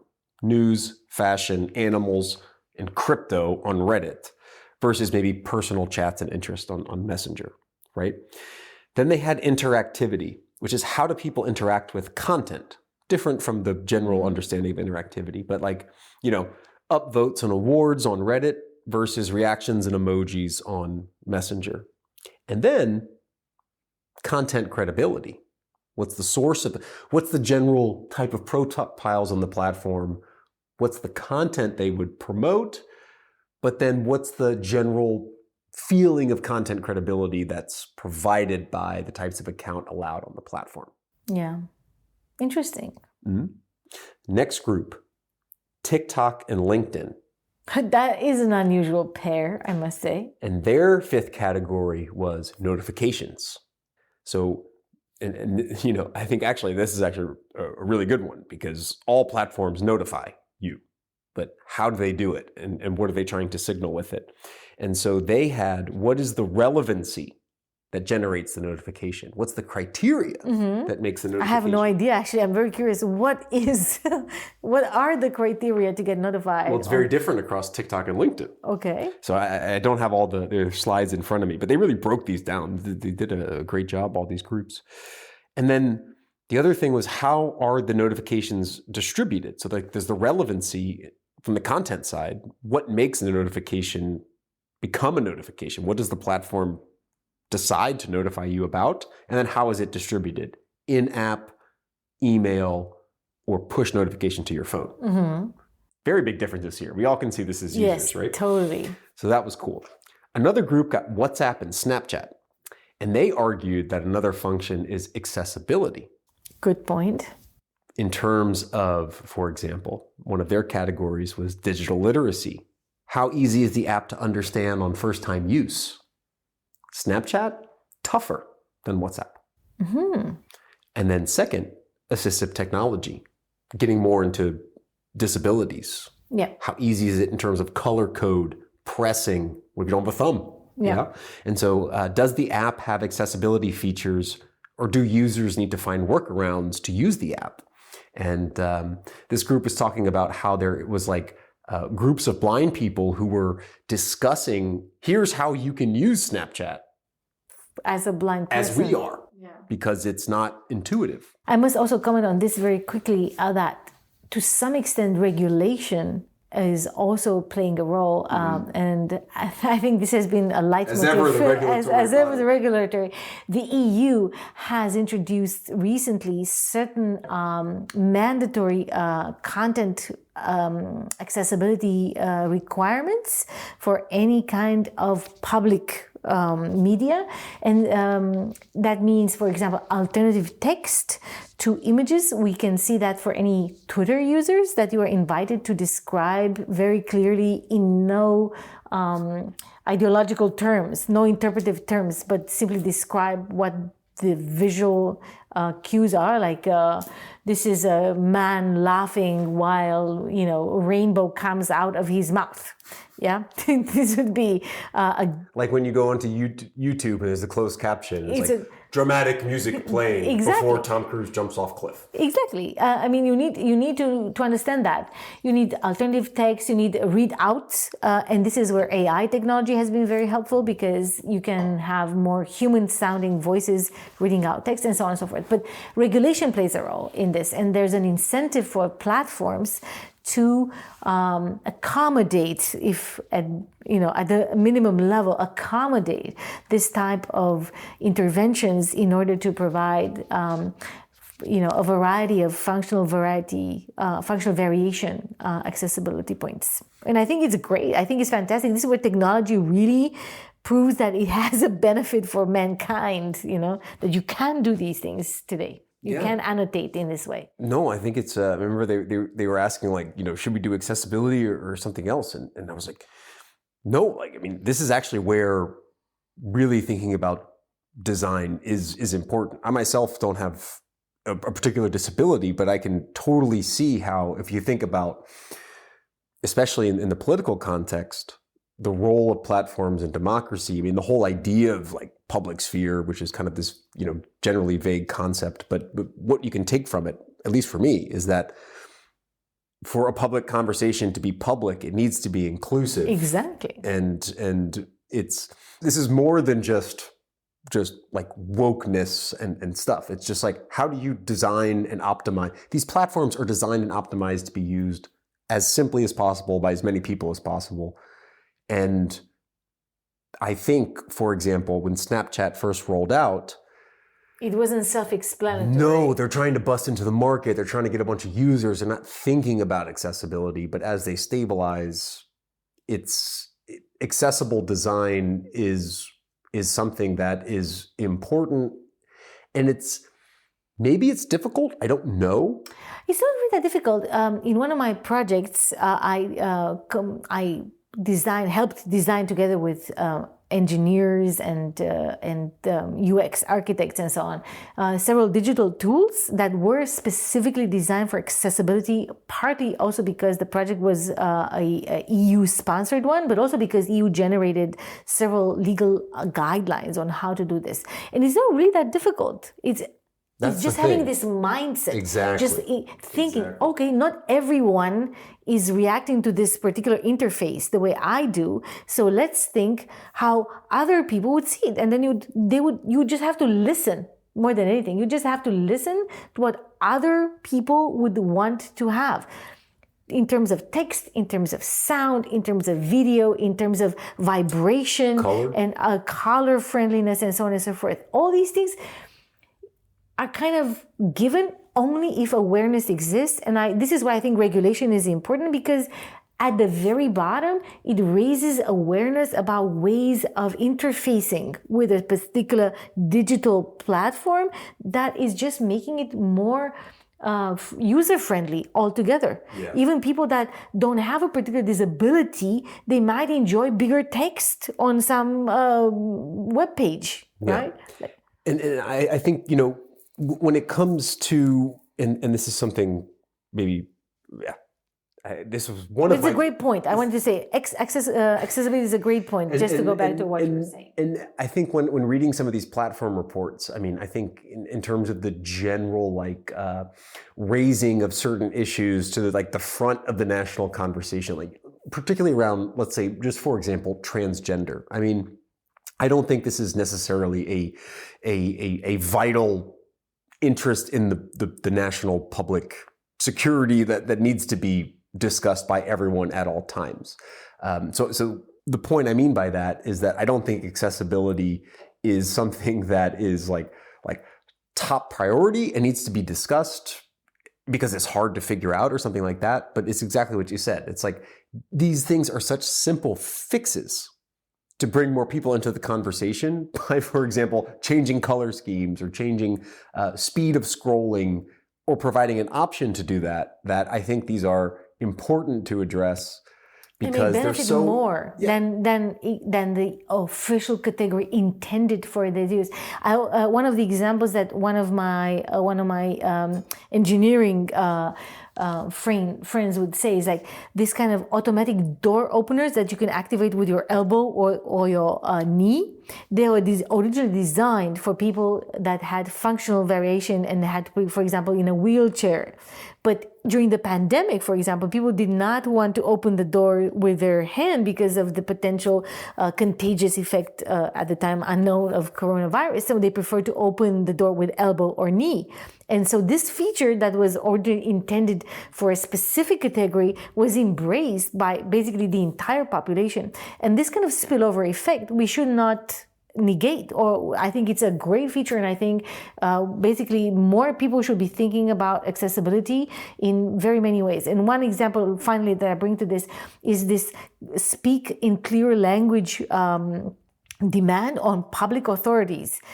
It's a newish. And just to clarify, like the university webpage should be accessible to people who can click a button and hear it as it's read and get a similar feel to how it is seen.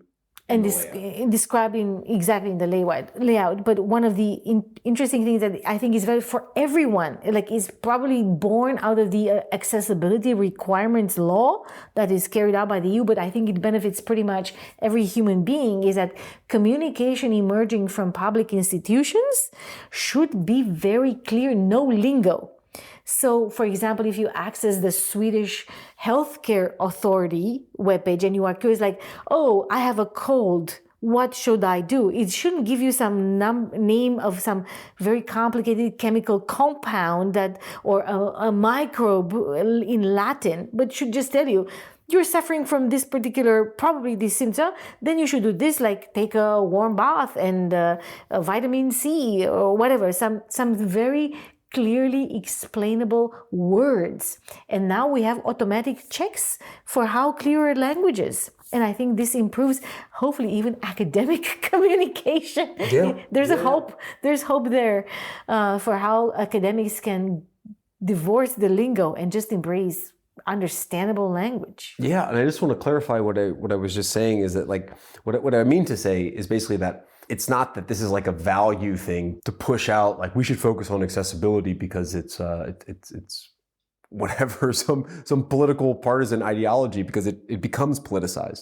It's just that it's such a quick fix. If you actually it's universally valuable and it's not difficult to address. And it's not difficult to address. Yeah. That's the key part. Things like transgender are much more difficult to address, complicated. Things like redesigning something to just make it more easy for people who are deaf to deal with. It's a communication problem and it's easily solvable. And it should definitely be a sign of this inclusivity. So great point. So that's it. So we went a little bit on a tangent on that. And just lastly, the last group. This was kind of an oddball one, but I think it is actually very interesting. So they had this group got Twitter and Tinder because that was a very because they start with T? Because they both start with T. That was part of my thinking, but also because Twitter is so easy. It's been so studied. I must say. Okay, yes, fair enough. But the fifth function they came up with, it was interesting. They called it persistence. But not like, so there's, within the affordances concept, persistence means how long does a message stay alive? And so they took this and they said, basically, one of the functions of platforms is literally to stand the test of time, to stay alive in the market, yeah? And so they looked at things like, to what extent can you search backwards on the platform? Because the historical data. Exactly. Like our message is archived. Like on Twitter, you can look back at old tweets. On Tinder, you can only see a person if you match, but if they unmatch you, then you can't go backwards in time. So there's a temporal difference there. And maybe a match you have deletes the app. You can't search them on your messages. So there's something with the relationship between what's the sustainability of the platform standing the test of time versus the content on the platform standing the test of time. They also thought of things like, this is really interesting. What other features do the apps need? On Twitter, you just need a data connection and you plug into a global feed. Yeah. But on Tinder, you need a data connection, but you also need the local aspect, the proximity. The geographical aspect. Element of it. And maybe that's a bit of a disconnect from the platform standing the test of time, but I think the interesting thinking there, like, yes, a function of platforms is to stay alive, and how do they do that through what they allow people to search and what is needed from people in terms of their data? Is it just an internet connection, or is it also their location? Other data information. Yeah. So to wrap up my second gift is that the social media landscape is more fragmented than ever, but there is one upside of that, which is we can start to identify what really makes social media as a genre. And I think my students did a great job in identifying 7 key functions: moderation, monetization, notifications, accessibility, e-commerce, content logistics, and standing the test of time. Bravo. Yeah, pretty cool, right? Very nice. There's some advantages to teaching, and this became apparent in this year in review episode. Yeah. So that's it. Next, or do you have thoughts? Or I have many thoughts, but in the interest of time, I'll try to bake them into my second gift, fourth overall. Yeah, okay. We've got to really work on the gift segmentation. But yeah, here we are at number 4. Number 4, and my second gift, fourth overall, is, I entitled it, Twitter Changes and Their Effect on Research. Twitter. Yes, I know. You were looking at me and I'm like, yes, I know. This is perhaps, if we are to focus on social media events, the change in the Twitter ownership happening in 2022 is definitely a historical event in the sense that it will have consequences and it will be remembered as consequential many years probably after it's happening. And there's so much commentary, including on the platform itself, but also outside of it, on various aspects of Twitter that simply our intervention today, will not be able to cover. And obviously, one important element is, ownership and how much ownership matters. And that's an open question. I'm not going to go into this. But what I thought I could provide some insight that perhaps is useful for the listeners to the platform is in which way Twitter can affect researchers. So this is for the section of social media and politics podcast listeners who come from the academia or from the research world more broadly. And I believe that it will affect research capabilities in a very drastic and perhaps already negative. And I'm not going to elaborate too much, but I will try to be succinct. Why? Why is this going to negatively affect research? One of the most research platforms was Twitter. I now think about it in past tense because it was precisely accessible from an academic point of view through the various licenses and the various access points through their very large database of historical data. The open data they provide. Yeah. That's why a majority of social media and politics papers use to some extent or exclusively Twitter data, because as opposed to many other platforms you already named in your gift just earlier, Twitter was one accessible platform. And Twitter remains an accessible platform in the sense that the academic license is continuously valid. Elon Musk's takeover has not changed that particular aspect, but what it did change in a substantial way is the structure of the data itself. And this is what I wanted to focus on in my gift, is like a kind of a warning sign for all fellow academics who are endeavoring to design future research that include longitudinal data based on Twitter communication. One of the interesting things that will basically dramatically change our data understanding is, for example, the the verified status.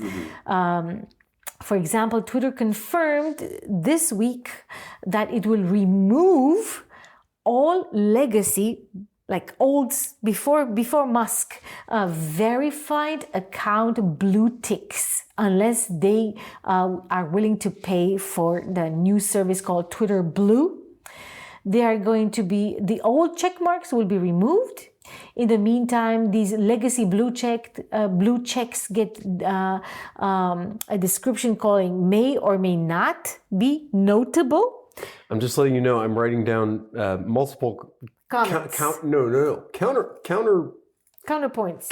or counter questions as you go. So I'm curious to hear how this unfolds. How do we account? Yeah, well, at least we have a good dialogue, right? Let's do it. So Twitter Blue, which is a new way to verify accounts, launched last week. And it's something that you can purchase. It costs about $6 regularly, but if you come from an Apple device, it costs $11, which is another sign of the warring parties between Twitter and Apple. And that's worth stating maybe for users or listeners who don't get it, which is, I think, for all of the Musk stuff, that's a pretty interesting point, that they want to pass the tax that the Apple Store provides on to the consumer. Yeah. I mean, but who will pay for it? Anyways. Anyway, this is the de facto measure, right? Yes, definitely. They need now a phone number verification as a security check when you sign up, and human checks before you get a check mark, which can take up to 7 days. Gold check marks will start to roll out as the beginnings of a blue for business. And there's gray checks for governmental accounts, which are about to roll out as well.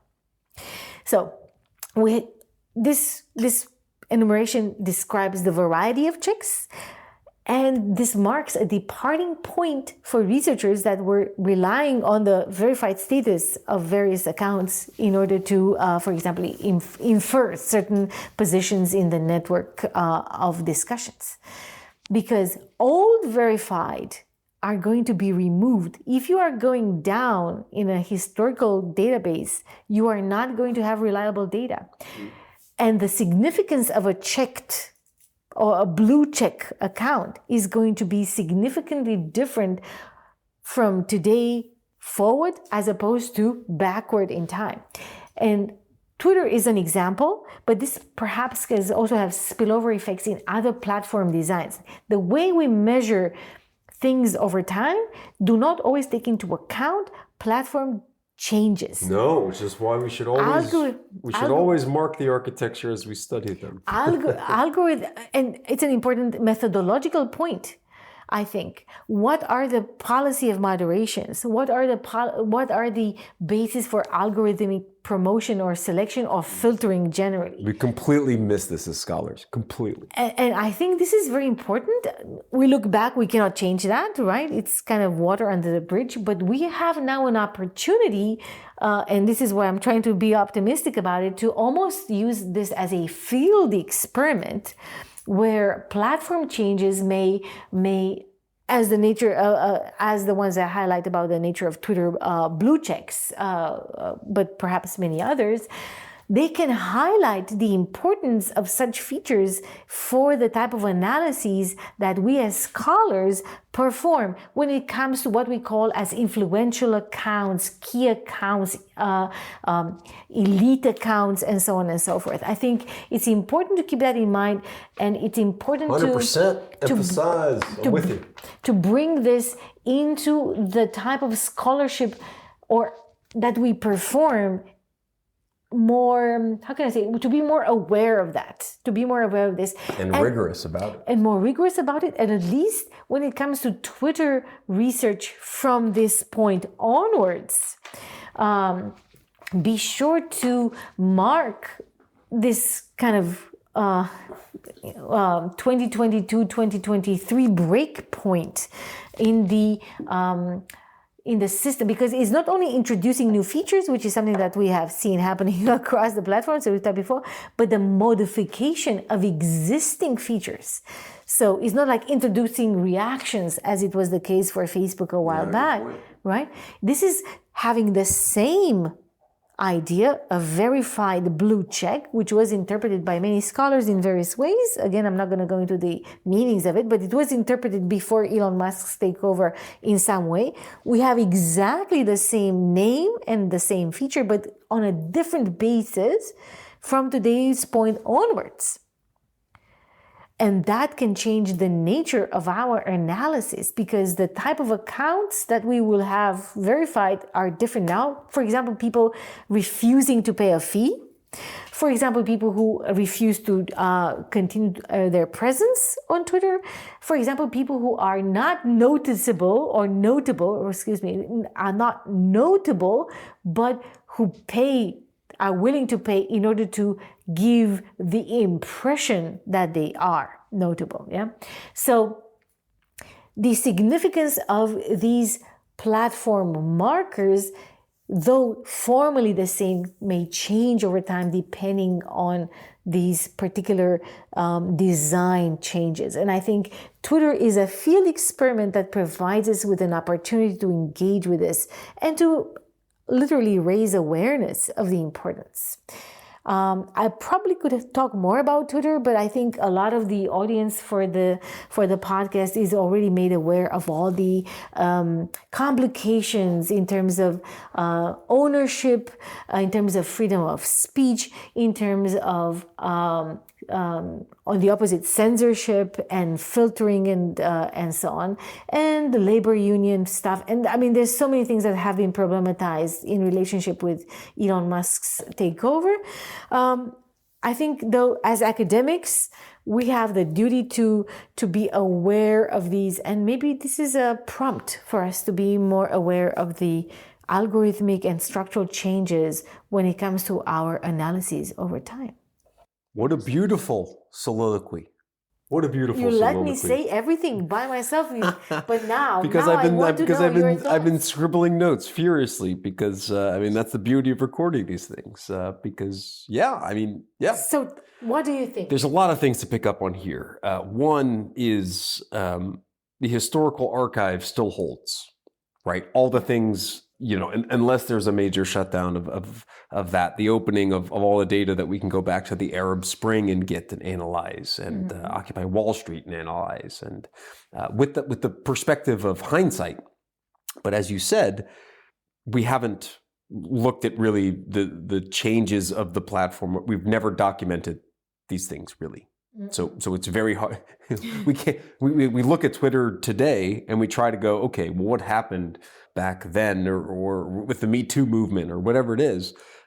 It was a completely different platform Not so much in the features, but of course on the back end. So the historical archive is still there. And like in terms of what you were saying about what do we do with all this data being generated, like we have that enshrined, right? And then maybe we blast it into space on a satellite or something, but we can also analyze it.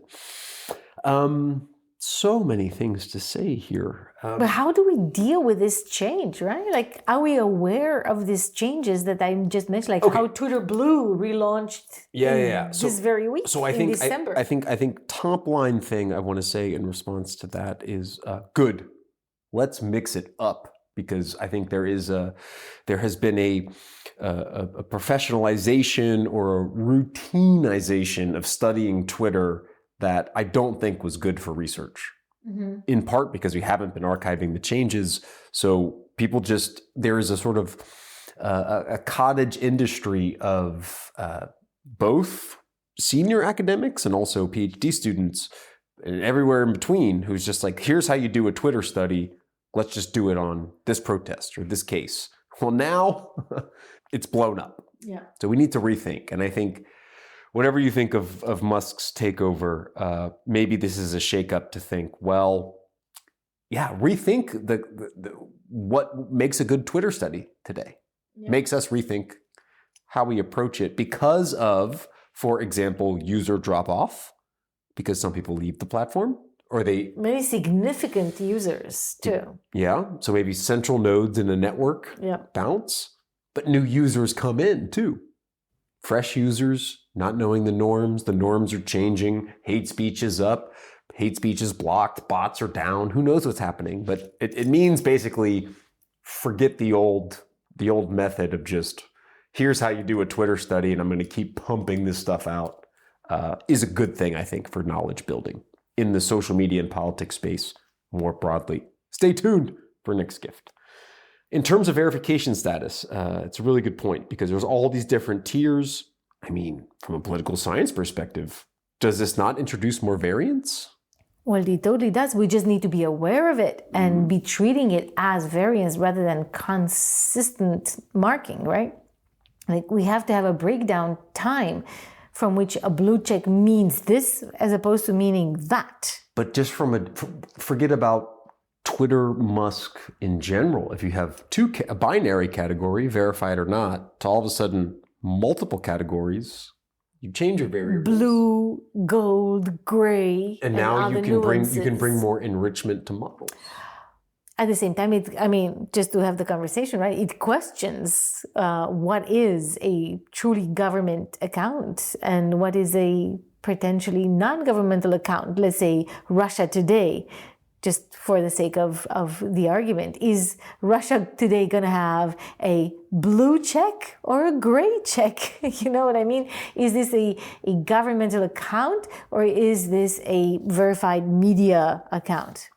But just like obviously there are intricacies, and we don't have to discuss it right now. I want to discuss it. Is rolling out right at the moment, but. Who makes the choice? Yeah, who the user makes the choice.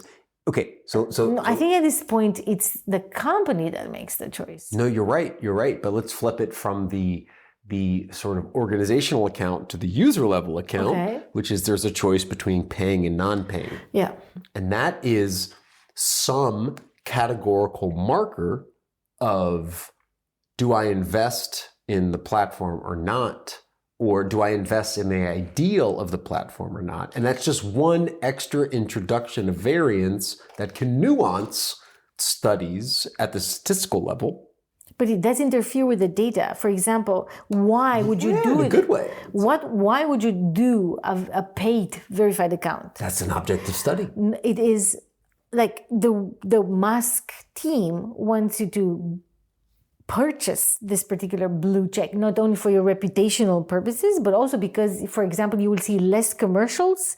You would get some further down the line algorithmic curation advantages. It's not just about your status or reputation, which has been the value of the blue check without monetization so far. The monetization of the blue check is transferring into some form of algorithmic consequences, like people that don't pay will be exposed to, let's say, more advertisement, whereas people who pay will see less advertisement or will see more tailored advertisement, just as an example. So there will be a different, it's like a class society. Yeah, before Elon Musk, this Twitter was a very flat platform, and people who were meriting themselves because they invested a lot into the platform by tweeting a lot and producing content that was notable were verified. Whereas now it's a purchasable meadow, if you want, that doesn't correlate to merits within the platform, but to other interests. Well, there's two possible routes, and probably more, but there's two. One is that those who have the means will pay. So then verification opt-in could be a measure of class or not. The other one is that it's an expression of ideals, and those who want to support the ideals would buy, and those who don't. And so I totally see your argument, and that it confuses things, but then I also provide the counter perspective of maybe introducing this variance could be an extra object of study along class or economic status and not versus ideals and not. So identity versus resources. And regardless of where you sit on that argument, what it does is it necessitates nuance in Twitter research, which I think is 100% a good thing, because it's just becoming too much of the research. Just using Twitter and just replicating prior formula was bad, I think, for knowledge, because it becomes implementing versus really thinking. And now this is a top-down measure that forces people to think. It introduces variance. So the forcing of thinking from the conceptual side, the introducing of variance from the methodological side, both of those things work to say you can't just do a Twitter study anymore. And I think that's good for fighting out and thinking about knowledge in the future. I agree with you for sure. I just want to add one more thing before we go on to your I can talk about this all day. I think it's interesting. Yeah, but I think it's difficult for researchers initiating a study at this very moment, or in the early months of 2023, whenever you listen to this podcast, right? If you're a researcher and you're trying to design a research that it would include access to social media communication, your typical avenue would have been going to Twitter, because it's not because you necessarily, or I, or anyone loves Twitter per se. It was simply because a matter of accessibility. But now, with these changes and this questionable presence of actors of relevance for politics in this space because of these changes, then it's not a proper source for analyzing social media and politics, which is the theme of this podcast, anymore. Now, I hear your this. For anyone who is in this situation, I'm sorry to hear that, but this is actually a great transition to my third gift, because it fits so well. Which is, first of all, if you were in this position and this happened to you, then I think it actually was a necessary disruption for what my third gift will be. Drum roll. which is basically, and this is not my gift, but I will say that I think any analysis of only Twitter data is absolutely insufficient to say anything broadly about politics or democracy. And anything about one platform is insufficient to say something about politics and democracy in today's world. I agree. I wish, though, more platforms would have the openness of Twitter in order to allow us to do that type of comprehensive analysis. Mm-hmm. But that lacking. The trend has been, instead of like more platforms becoming like Twitter, is more like Twitter becoming in line with other platforms, making it very confusing and hard to research.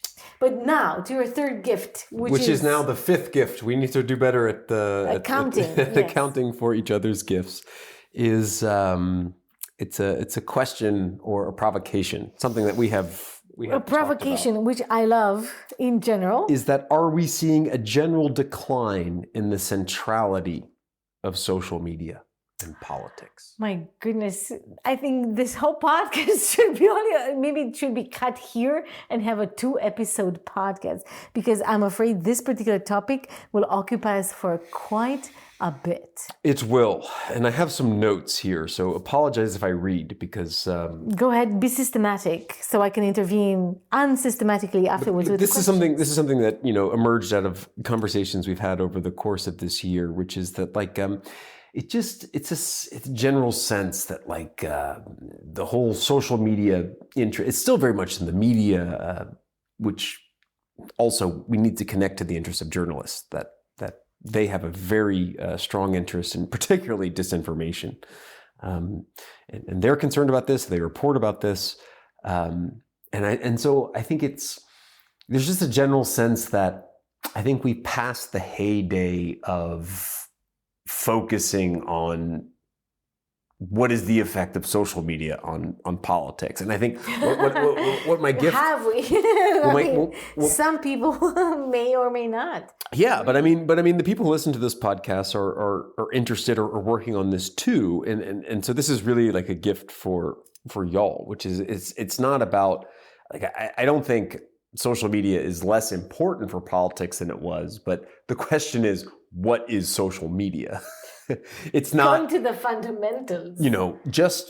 Just back in 2016, it was Facebook, Twitter, Instagram, maybe WhatsApp. Now it's literally going back to the second gift, or 20 or the third, whatever gift that was, of fragmentation. It is so many different things. And so I think, connecting to your bringing up of Twitter, despite this whole dysphoric narrative of Musk and Twitter and wherever you fall on that, it's ever present in the news cycle, which, if you actually think about it, is probably one of his main reasons for paying so much money for it. He's in the news all the time. $44 billion is not what the worth of Twitter is, but in terms of visibility, paid media, earned media, just like Donald Trump. I mean, he looks at Donald Trump and says, look how much this guy tweets. He's covered all the time. Musk. Who has talked about Elon Musk more than since when he's bought Twitter? Musk, mentions of Musk across media increased significantly. I'm pretty 100%. sure. That's a study in itself. But it's important to remember, like disinformation, journalists are hyper interested in Twitter out of their kind of self-interest of news. So Twitter's actual role in democracy is less than it's made in the media. This is a very big issue we're bringing up. I'm very confident to say that. So I don't know if the decline of social media and politics is the right word, but I think the heyday of the sort of centrality of the word social media to politics, it's already peaked. It's over. I think we're on the decline. And it may rise again with a new platform or a new event. But if everything stays more or less constant, the aforementioned fragmentation of these different platforms seems to be taking its toll on whether something on one platform can actually have the universal effects that we described or talked about it in 2016, for example. You can't just say what happened on Twitter is having a bad effect on democracy because Twitter is one of 20 different platforms. And so you can't point a finger at one thing on one platform and say this is doing anything on the level of society and politics on the world stage before you comment. I'm waiting. Let's take the historical view. And again, I hearken to my man Ben Epstein because that book really was a game changer for me, and it makes so much sense. This is if you think about social media, it's all new and it's glitzy and it's cool. There's Be Real, there's new platforms coming out, but this is actually a very natural progression of media. Facebook, Google, Twitter, this is the broadcast era of the social media age. And now we're moving towards satellite, just as TV was. It's a natural progression. It's a dispersion of the options. And all these platforms are still going to be around. There's still going to be the ABC and the NBC that still exist today. But we need to look to the past and acknowledge that media systems naturally fragment into higher choice over time. And this limits control of the dominant players.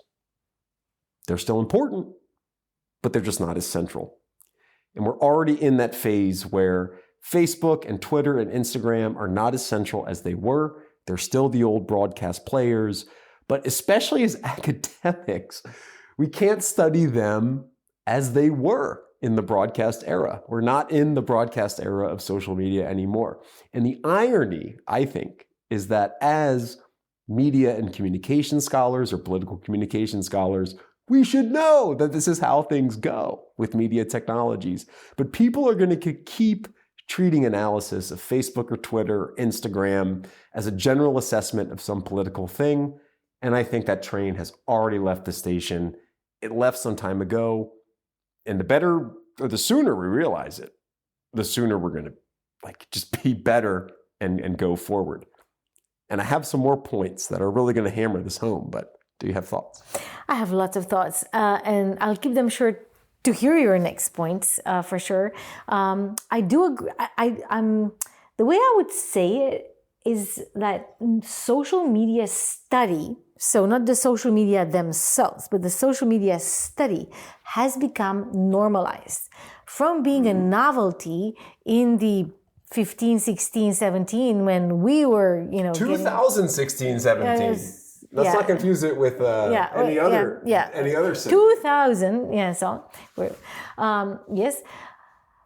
From that point on, at that point, the technological innovation and the social innovation that came with this digital mediation, I'm always making poetry here. Anyway, this was novel, this was exciting, this was thought to change the way politics and social relations and hierarchies and power distributions were allotted.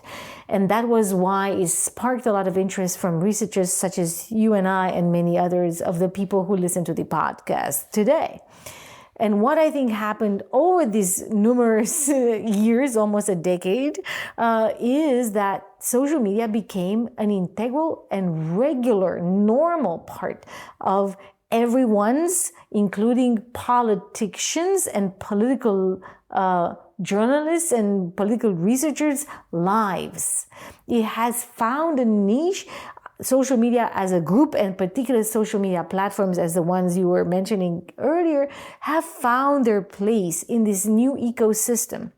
And pertaining to your earlier comment about journalism, I want to lift again something that Chadwick has talked about repeatedly since 2013, but it's worth bringing up explicitly in this context, which is the process of hybridization, which is something I really, really appreciate. And I think it's something that we see at work today. This intermesh between, let's call formerly known as analog media and social media. There is a difference, of course, in nature between legacy media and social media, but the fact that such legacy media has social media outlets that journalists not only belonging to, they do not act only as representatives of their specific media houses, but also as brand owners of their own brand on various platforms, so makes the system much more complex, much more intermeshed, much more hybrid. And what I would basically summarize your third gift would be like fragmentation as one, but also normalization and integration of social media in the general everyday interactions of politics and social life, and obviously private life, but this is not something that we're concerned to in this particular setting. So if we are interested in studying politics as academics, and I'm talking, or if we are interested in performing politics as practitioners, the takeaway from your gift for me is that one cannot isolate social media effects or social media behavior from the general ecosystem of political communication writ large. in the sense that we need to integrate our mindset into this digital and analog, even though this is a distinction that maybe it doesn't even hold anymore. But this idea that what we do digitally on social media or on other digital media has direct repercussions in analog forms, and that anything that happens analog that's worth happening, that's worth noticing, will have a digital counterpart. So the way practitioners or researchers will engage with political communication has to be integrated, and social media analysis cannot be performed in isolation from analysis of a larger phenomena that basically now includes, almost by necessity, a social media component. I'll stop here. Okay. So let me go even more incisive into what you just said, which is, I would even argue that taking just the social media component and with the same spirit that you have just argued, is that you can't isolate Facebook or Instagram or Twitter as being indicative of social media anymore. Forget the broader hybrid system. Like, it's just not the case. And this is where I think the Musk takeover of Twitter is good for academic research, in the sense that it blows up the prior kind of the model of, I'm just going to plan my study on studying Twitter, or maybe Twitter and some other platform, and analyze it. No. First of all, you shouldn't do that in general. Now you can't do that, and now you need to rethink just blow up the whole paradigm, I would say, of how we've studied social media. We need to rethink.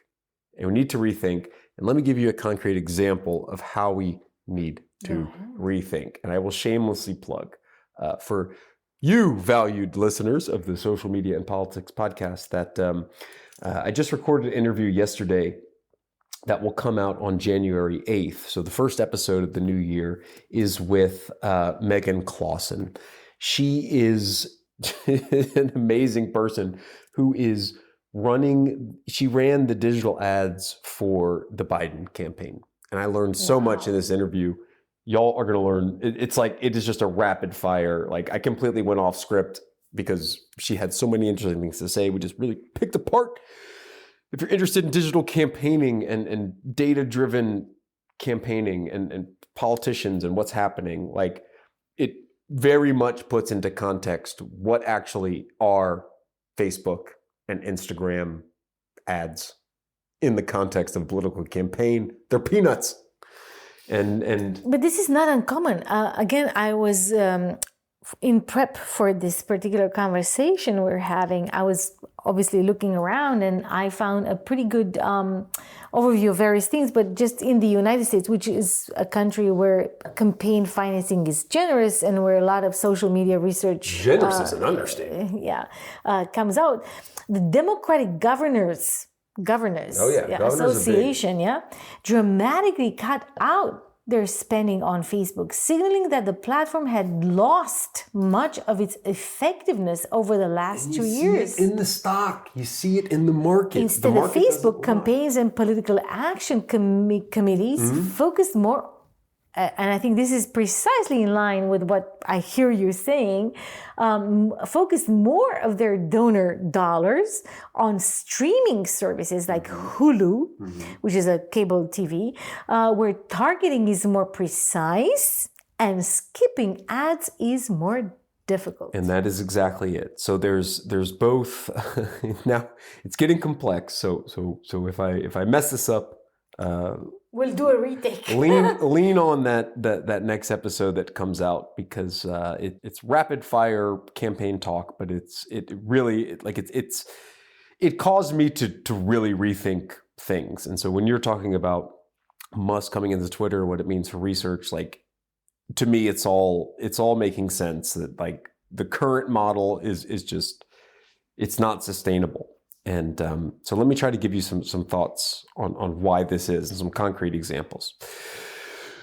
So first of all, there's two general themes I want to say with this. One is that even within Facebook and Instagram, analyzing candidate accounts is, in a sense, invalid. And then, as you just said, taking into account the broader streaming ecosystem, the connected TVs and the streaming services is the bigger ball game. But let me. I know if you're just listening to this makes no sense. But let me try to provide some examples. So when it comes to, politicians advertising on social media, and in particular Facebook and Instagram, this is where the research is now. This is where the state of the art is, right? Go to the Facebook ad library, try to understand the images and the videos that politicians are advertising, and then make a claim about this is the advertising strategy. That is absolutely invalid. Because, for example, what campaigns are doing in the United States is they're not advertising from the social media account of the politician. They are actually creating fake Facebook accounts to advertise their messages from. And those accounts mimic essentially fake news outlets. So I'm shocked. So this, and this is all above board. It's all legal, but it's basically the Russian internet agency playbook. It's kind of crazy if you think about it. And I didn't want to bring that up in this interview. I danced around it somewhat delicately, but I'll talk about it here for those who are interested and still listening to us. Is so the person who was running Biden's ads in 2020 also was running a governor's race, apropos governors, in, I want to say it was Virginia, but I'm not sure. J.B. Pritzker is the candidate who's now the governor. And Success. Yeah, success. And you don't advertise, if you want to persuade people, you don't advertise from J.B. Pritzker's account. Because that's What do you do? Because that's going to trigger the partisan ideology if that person's a Democrat. Yeah. So if you want to persuade people, what do? You create essentially a fake news outlet. They called it it was Illinois. Aha. They created a fake news. Don't say that. Don't say it. They created an alternative. They created an account that mimicked a news organization, and they called it the Illinois Daily. And the Illinois Daily, they put $1.5 million into to give positive messages about J.B. Pritzker. And they do this they mimic organizations, they mimic brands, they mimic news outlets because the source matters. We know this from research. Yep. So a persuasive message should come from a neutral source. And is that okay? It's literally what the Russian Internet Research Agency was doing. It sounds very iffy. So you can go on the ad library and type in Illinois Daily. You'll find $1.5 million were launched in support of J.B. Pritzker from an account called the Illinois Daily. Which, if you go and you look at it, it says sponsored by J.B. Pritzker, right? So it's Disclosure, the disclosure is there. But if you see it in your feed, it just looks like a news outlet. And that's where they're launching their campaign messages from. Again, probably this is not necessarily important in the big scheme of things, but I'm just curious now. Was this account having any followership? Were they able to target anyone? Of course. Yeah. And let me take this the next step. Let's talk about Joe Biden 2020. Let's talk about I don't know if they did this. I guess they did. But what they do is they say, here's Joe Biden's account. Let's create a bunch of other accounts that support Joe Biden. So we'll create not just Joe Biden, the official page, we'll create Joe Biden for president. President Joe Biden. We want Joe Biden. They create all these accounts. And they advertise messages full blast from all these different created pages. And what we'll talk about on Facebook, on Instagram. And the reason they do that is because if you're only Joe Biden and you're advertising from Joe Biden's page, it doesn't work with the Facebook algorithm. Like they penalize you Which is another thing on your reach. I have So if you insights from the Swedish election, which obviously at the very end of the spectrum of payment, but so similar. if you create a new account, you get better reach. And so they create all these sort of pro-Joe Biden accounts that are associated with the campaign, and they spread their dollars across them so that they get more reach per dollar. But it doesn't just work that way because they also enter the same market with themselves.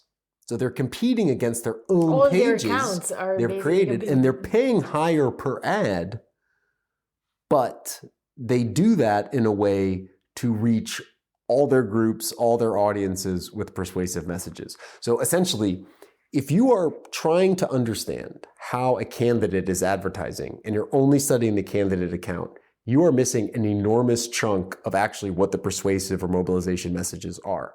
And the campaigners know that, and only high-resource campaigns can do this because when they do that, they are bidding up themselves. They're losing money. They're losing money, Yeah. but they're doing it because there is an added value in the precision they can get from the algorithm. Plus, also fake media accounts that they're creating. I'm freaking out. I'm Yeah. like, oh my God, I'm getting goosebumps from this revelation. And this is only within Facebook and Instagram. Yeah. So many thoughts. Maybe not enough to just populate the content of this particular episode, which obviously we were supposed to have a short one, but now it grows to... Yeah, we're entering into like hour two and a half. So Yeah, he said 1 hour and... Anyway, but this is exciting stuff. And I'm just going to say it, maybe it's not going to necessarily resonate to a lot of the audience, but I'm thinking particularly of people that are concerned with research, either for academic purposes, but also for like knowing what's the market in social media and politics about. I think what is important is that besides specific tactics, even though that was quite a revelation, I must say, so I'm definitely going to tune in to the first episode next year. I think what is interesting and worthy of note and planning into is this type of advertisement strategy. And this is something that, I mean, from the United States to Sweden, like 2 more different cases cannot be found in terms of the financial power invested into these kind of engines of propaganda, if you want. Even in Sweden, and I know this from doing a bunch of interviews with basically all the political communicators in the Swedish political landscape, what they have been facing with is particularly this type of gaming the algorithm, if you want, scenario. Their challenge was how to use the little money they had compared to the United States in order to make their message known to the population that is most likely to support them. And that seems like a very outright thing to do, but it isn't, not only because it's difficult to identify this kind of user profile or voter profile, but also because you're not acting in a vacuum. You also have opponents, and these opponents are also gaming the algorithm and trying, in a sense, to sabotage, I guess is the word, you, in order to make your price per ad higher than what appropriate targeting would lead to. So we have a war of algorithms, which I think is the way that is what you're describing is a roundabout way to not get involved into this. So if one account gets bashed, then they can have another account and so on. But this could be a nice transition if we are ready for it. Not ready. Not ready. I have one last point to make. Then I'll stop here and say this is very exciting, but I think even if we are to study social media exclusively, it's not possible to not broaden us into the ecosystem, right?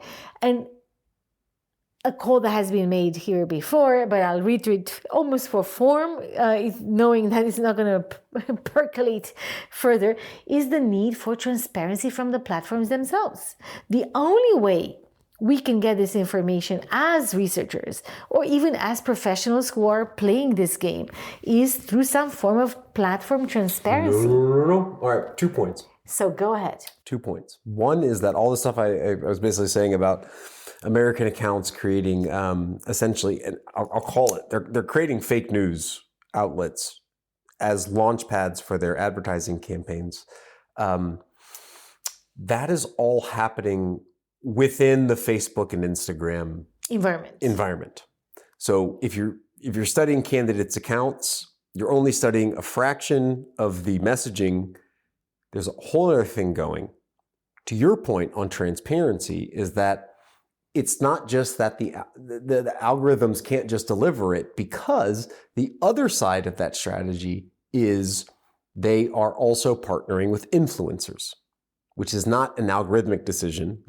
There's influencers that are carrying the message to the people as well. And that's something that algorithms cannot figure out. No, that's the TikTok model. And they cannot trace that.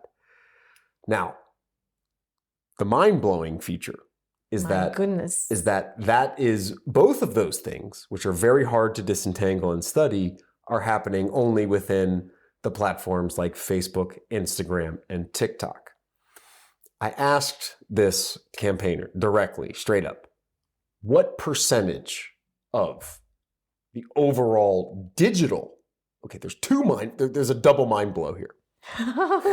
The first is, I asked her straight up, jab cross. Megan, you are running ad buys for the Joe Biden campaign, the president of the United States. You got him into office, and she worked for Hillary before that.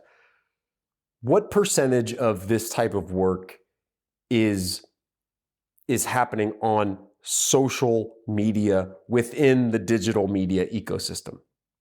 And I'm taking into account fake news outlets that they're making, or whatever you want to call any them. other these alternative and the accounts. influencer carrying the Trojan horse messaging, basically. She said 15 to 20% of the digital ecosystem. So let's extrapolate that. Yeah, definitely popcorn brain. as you were rightly saying, and it may not make sense to the listeners now, but stay tuned to that interview, because the Facebook, Instagram, TikToks of the world are 15, 20% of the overall digital, because digital is more and more becoming non-skippable ads on YouTube and connected TV. Like Hulu. Yeah. That's more of the 75, 80% of high budget campaigns. And that's one mind blow. Second is that is one fraction of the overall campaign, which is the groundwork and all that stuff, which is the bread and butter. So if you're trying to look at the Facebook ad library to get a sense of what campaigns are doing from candidates' accounts, you're looking at literally, maybe generously, a 10% slice of campaign strategy within digital. Within the overall campaign, it's a slice. It's an important slice. And I want to say, I so much subscribe to everything you just said, and want to just say, it's not the US. A lot of researchers, of course, who listen to the podcast come from this American environment or are concerned with studying American politics. But this is just beyond American politics. This is where the money is in any, I would dare say, context. And my information, but also information from this data-driven campaigning research groups that develop across the world seem to confirm this, that it's everywhere, like Indonesia and Sweden and the UK and Germany and Austria and so on, which is the idea that money that comes from to the purpose of campaigning, no matter campaign laws, no matter the size of the financing, is judiciously proportioned to reach different purposes. Different aspects of the campaign, at least in the US, they fight over the campaign budget.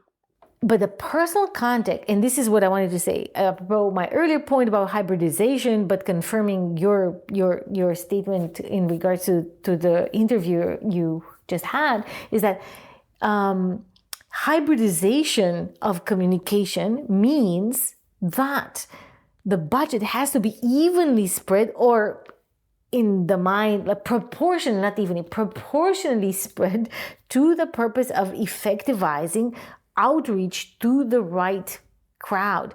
And if you use data for analog outreach, this is I think it's one important element that a lot of people maybe don't always are aware of, I should say.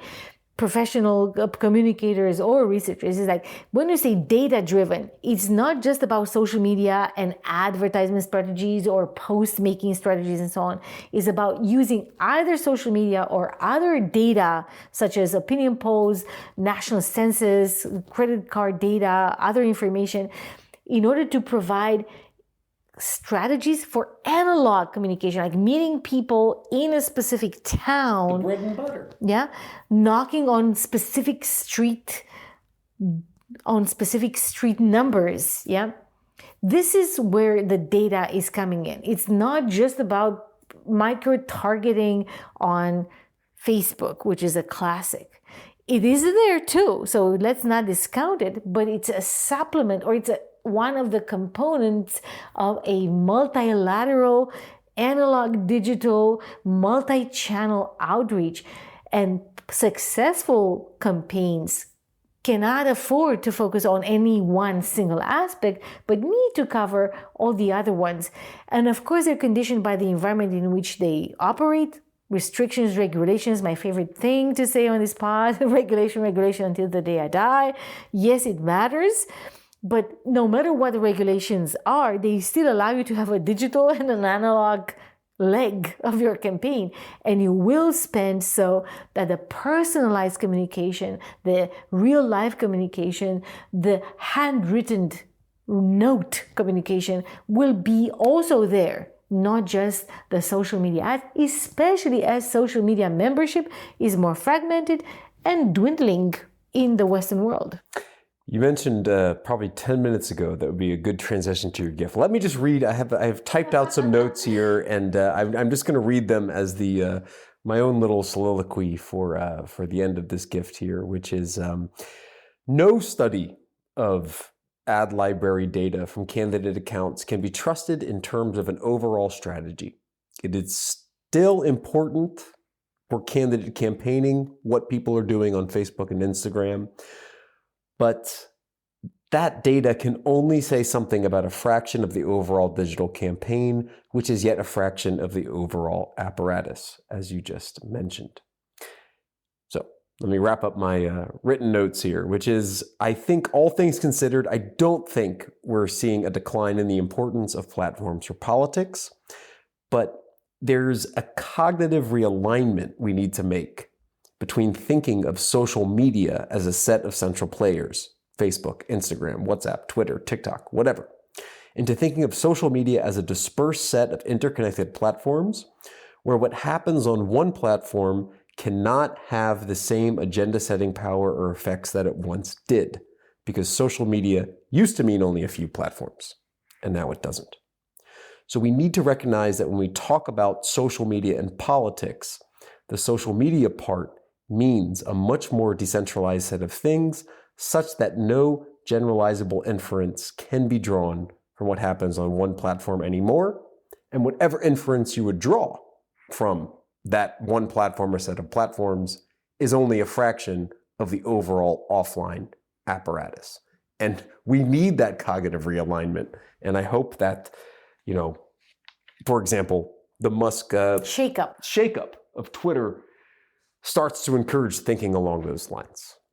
And that is it. That's my message. I think that is the core thing I want everyone to think about, is just we need better thinking and broader thinking. And I hope that some podcast episodes can help with that. But it's gonna be a hard road ahead. It's the last thing I'll comment on this before moving on to my last gift. Yes. And the last gift of this show is that it's difficult.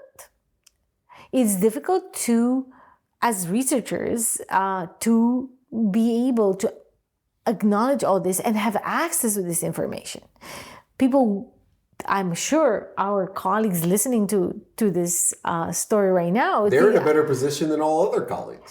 Of course they do, because they are favorite listeners, but they also are like increasing getting this sense like, what am I going to do now when this avenue is shut down, this other avenue is shut down, this third avenue is shut down? What am I going to be able to study? Am I going back to survey research in order to understand patterns of behavior? No, you got to get ahead. You got to be proactive.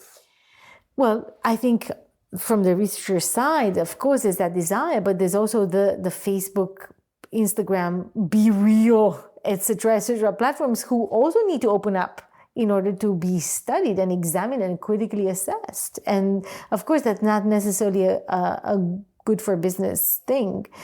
As we discussed, I think privately before, politics is a minute percentage of the type of content Facebook, Instagram, Be Real, TikTok, etc., including Twitter, I may say, occupies. Yeah, it's 10%, 12%, even at best 15% of the overall content.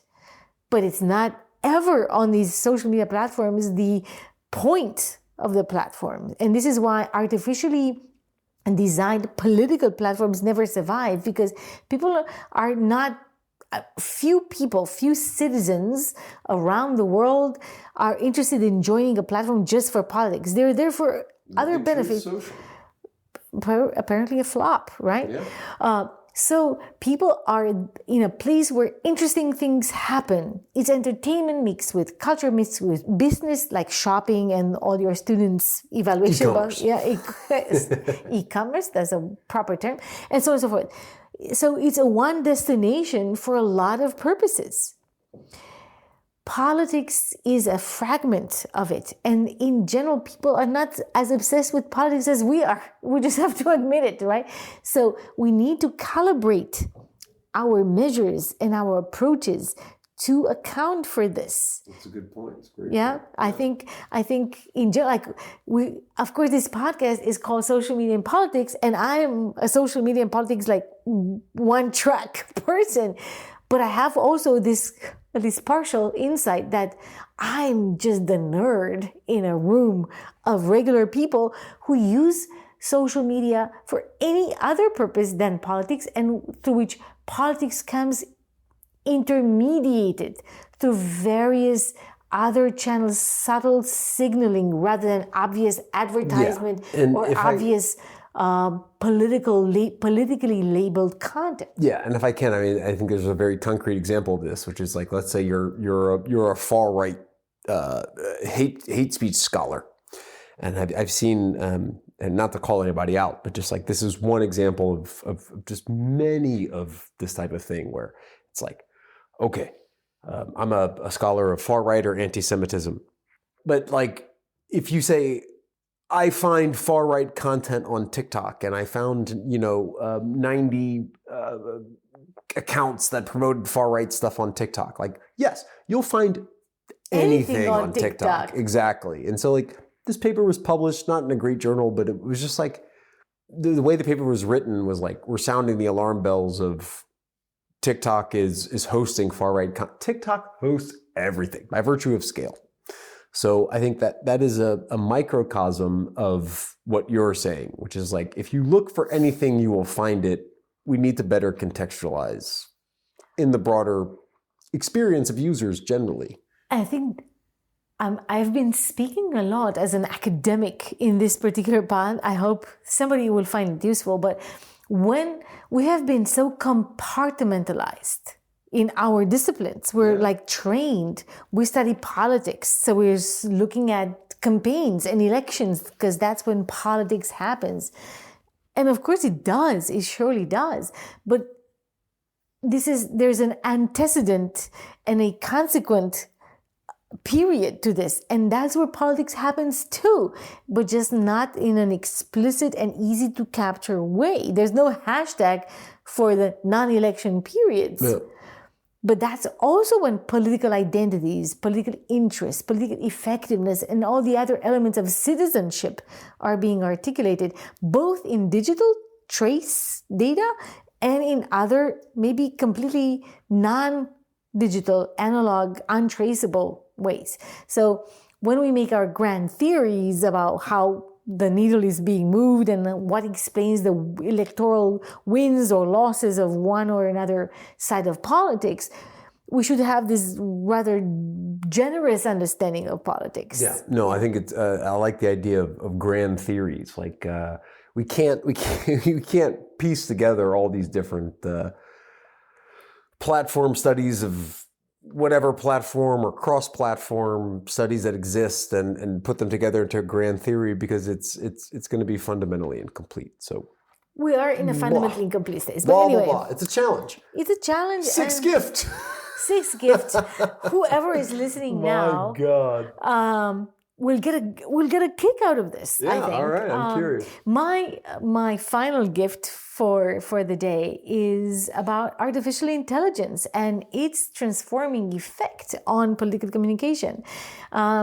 This is something that I haven't been able to crystallize in a text yet. This is something that I'm You have working no on. soliloquy to offer to the listeners? Well, I have something at the intersection of various things, but of course I don't want to do a soliloquy, which is a fine word, but I welcome your comment and input throughout.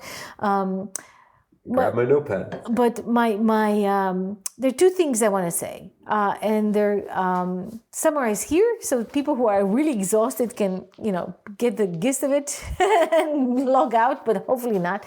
There are two things. One is about the transformation effect that artificial intelligence and this automation of communication technology capabilities offer for security, and the other one is for creativity. Mm-hmm. And I'll obviously start with security as it's, high politics stakes.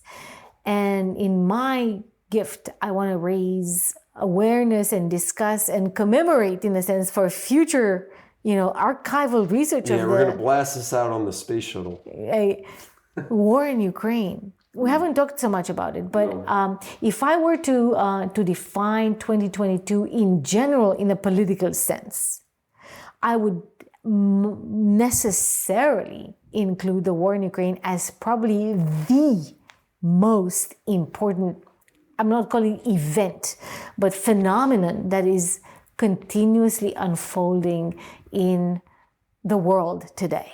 And this is relevant for listeners, again, from India and Indonesia to Japan and Costa Rica, because the war in Ukraine is affecting everyone indirectly, and some people obviously directly. And I think it's very important that we should keep this in mind, because security is also a way to bring in social media in politics.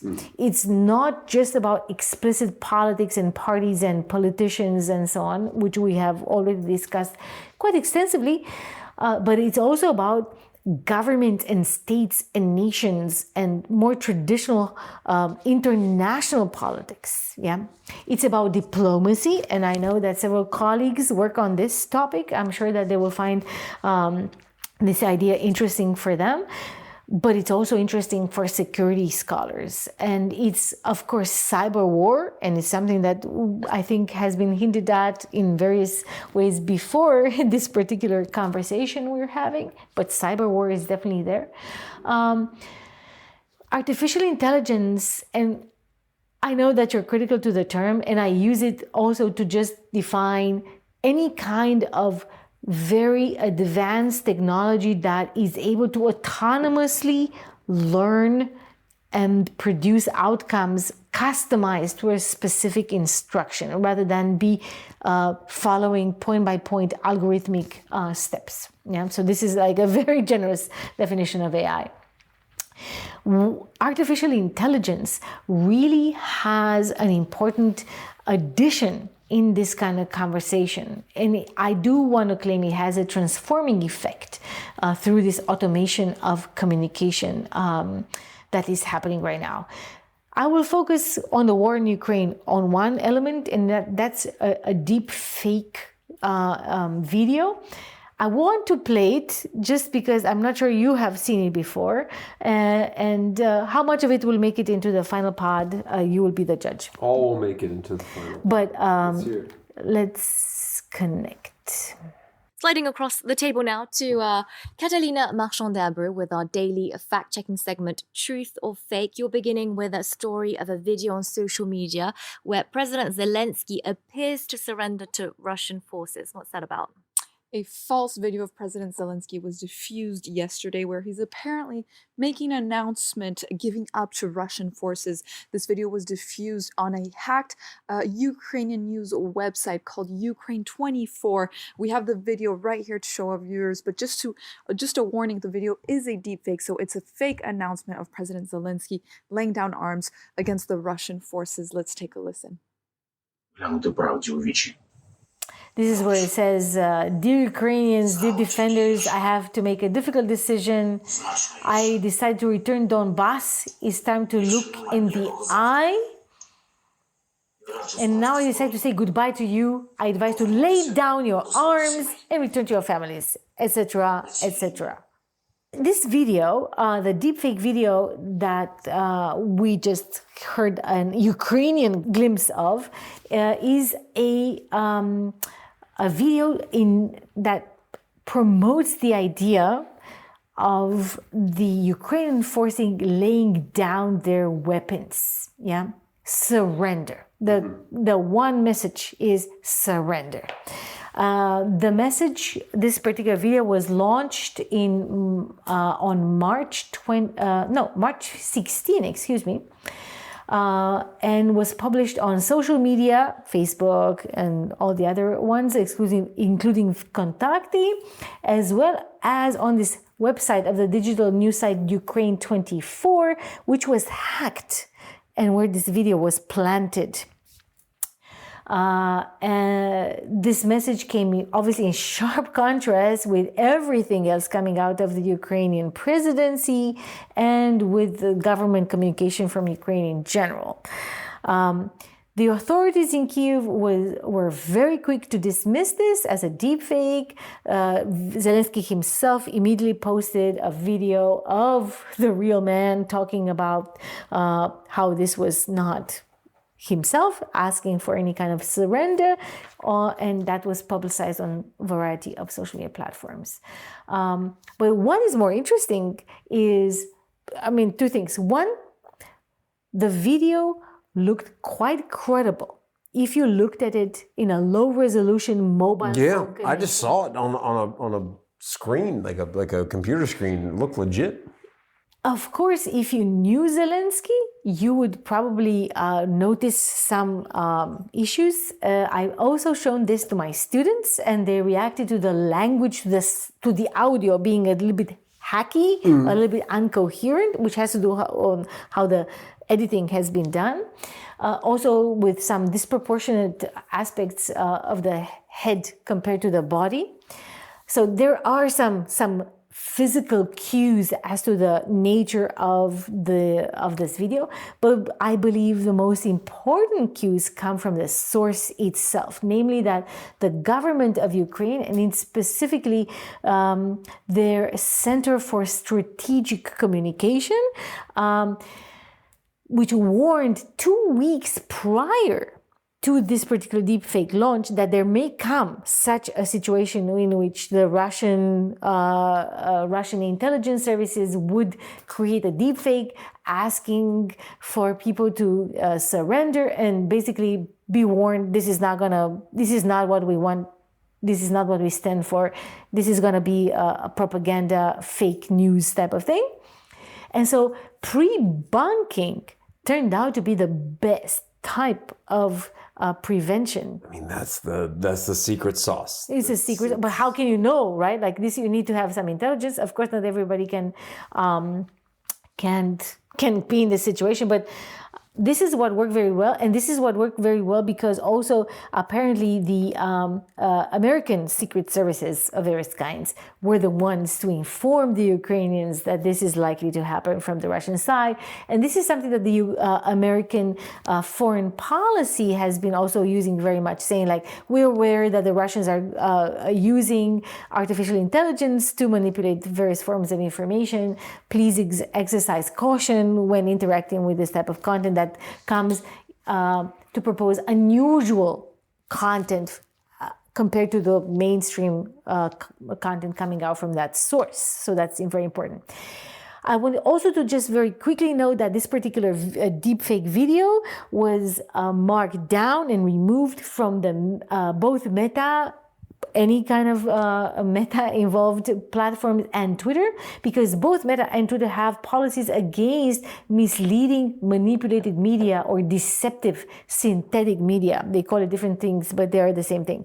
So there is already in place a policy that allows these platforms to remove content that is manipulated in this deepfake mode, which is important. But this is one, like the security aspect, yeah? And to go to the creativity aspect, and with this, I welcome afterwards all your comments, is I'm writing notes.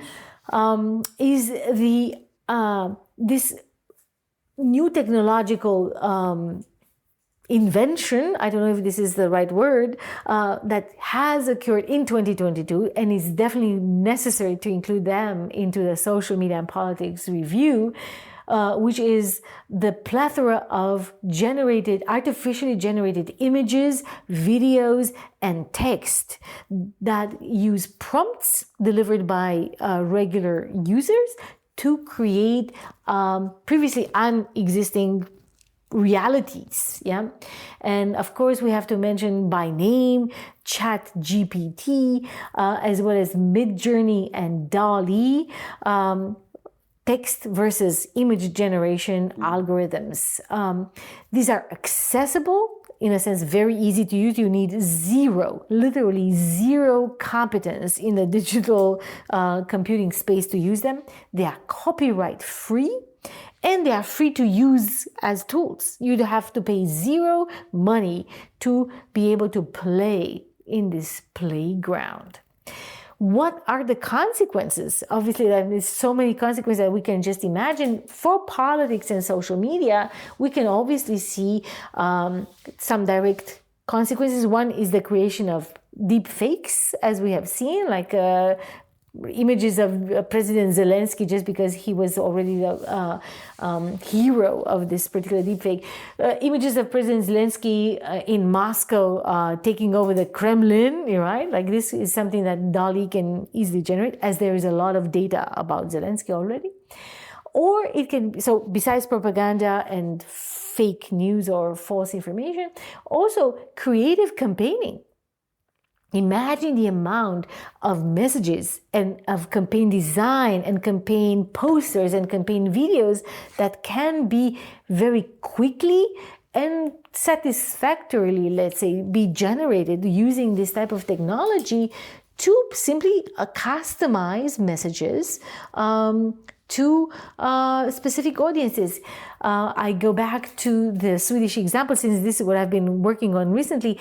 The current Prime Minister of Sweden, Ulf Kristersson, during the electoral campaign of September 2022, has been known to be filmed repeatedly saying different particular names like "Hi Maria," "Hi Anders," and so on. And this was not a fake video. This was him being filmed in a studio repeatedly with different objects that had these particular names on, trying to customize the communication to these particular user names. Imagine having an AI modeled officially and like approved by Ulf Kristersson saying that, okay, hello, la la la la la. And this la la la la can be pretty much any name in the Swedish roster. Hello, Mohammed, hello, Alicia, hello, Azadeh, hello, Maria, and so on. This would be a very effective way to customize political messages, right? So it is the creativity, openness, also in terms of the backdrop and props and things that can be created in a digital form with the help of image generators, like scaling, basically. So as there is little regulation and again, Meta calls it misleading, manipulated media. Twitter calls it deceptive synthetic media. This doesn't need to be deceptive or misleading. This can be very much upfront. This text or this video has been generated with the help of XY algorithm in a small print.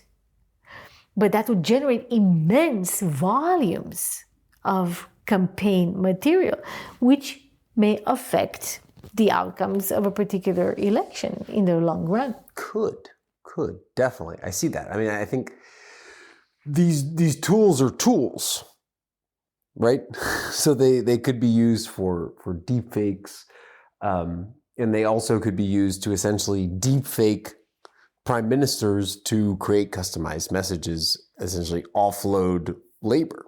Also, the same AI tools that generate deepfakes can also be used to detect deepfakes. So I have to really emphasize technology in the sense doesn't have a direction, an unethical or ethical direction. That the technology itself can be used for various purposes, but the technology is here, and because it's cheap and accessible, it will be used. It's inevitable. It's absolutely inevitable. And I think this is definitely something that future communicators will need to come to terms with in one way or another. Yeah. So a couple thoughts on this. One is about like the general deepfake phenomenon broadly, like thinking about the malicious deepfake, not the playful, not the, legit voter contact deepfake, but the general fake one. It's interesting because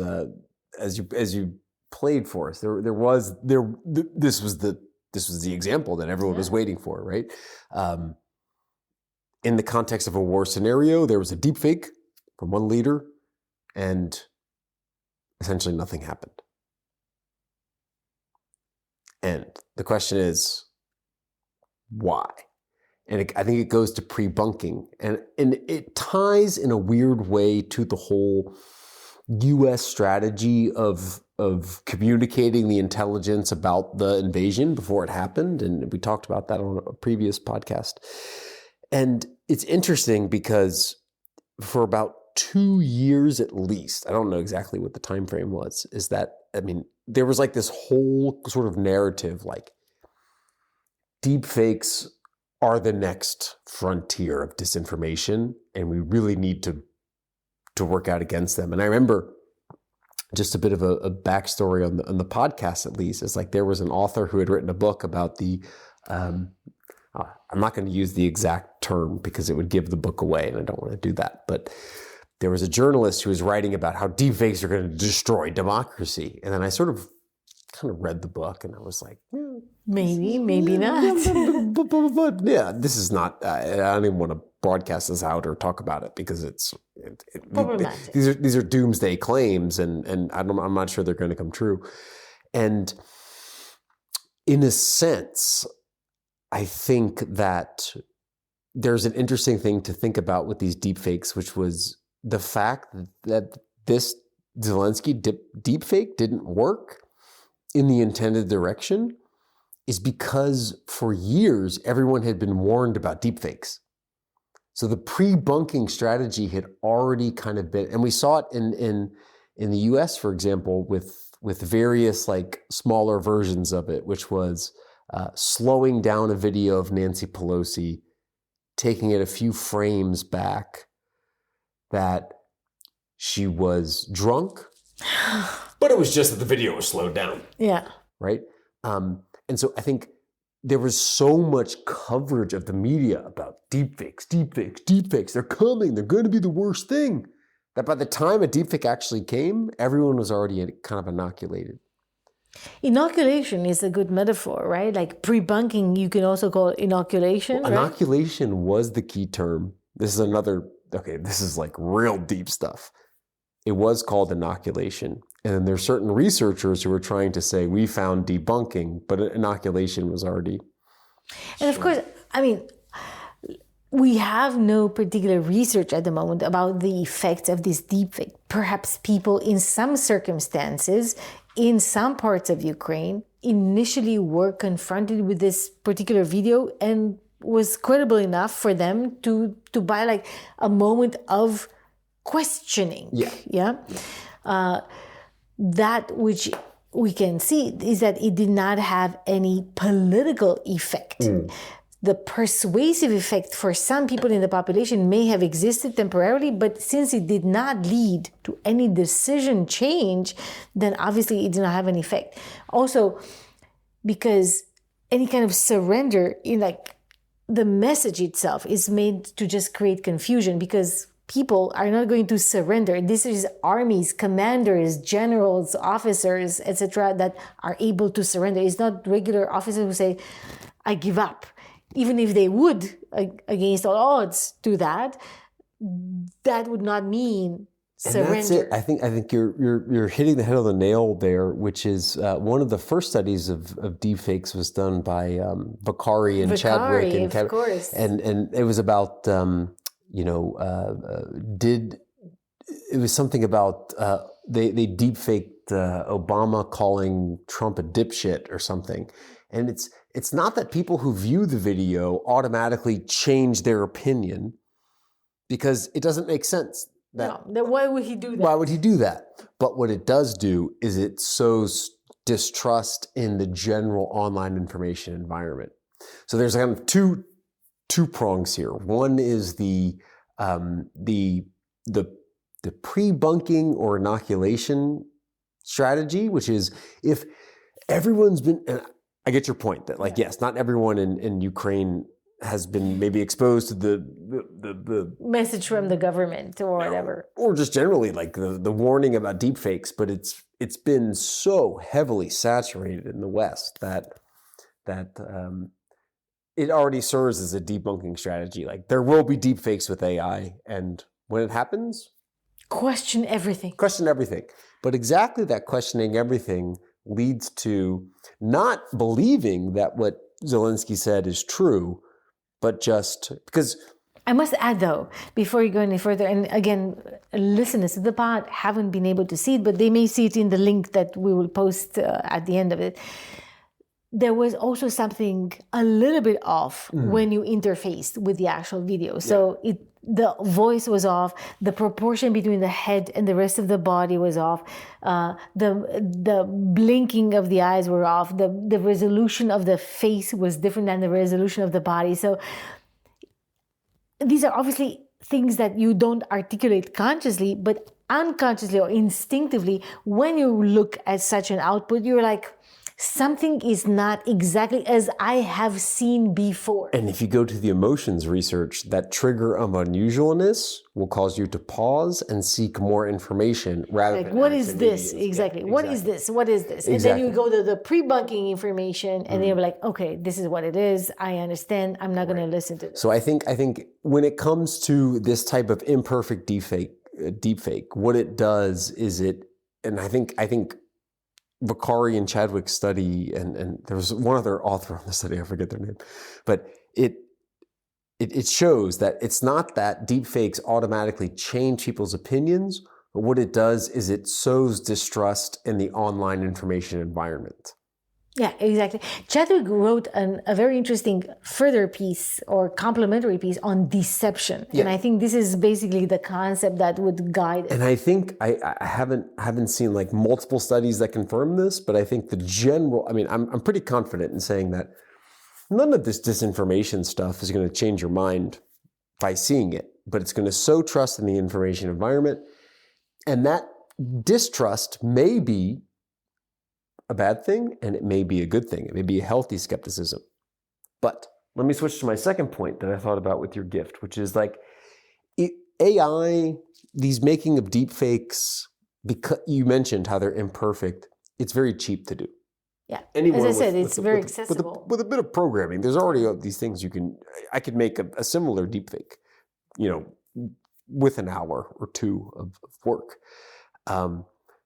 If you want to do the campaign right, you need resources. You need the whole astroturfing behind it. You need a massive push of trolls saying, oh my God, see, on all platforms. And this is where the fragmentation of platforms comes in, is that if a true troll farm wants to make this deepfake work, they need to have the deepfake come out and just flood all the platforms they can with trolls and automated bots pushing and astroturfing, and with accounts that look like people that they want to convert to their cause to sort of create credibility around it.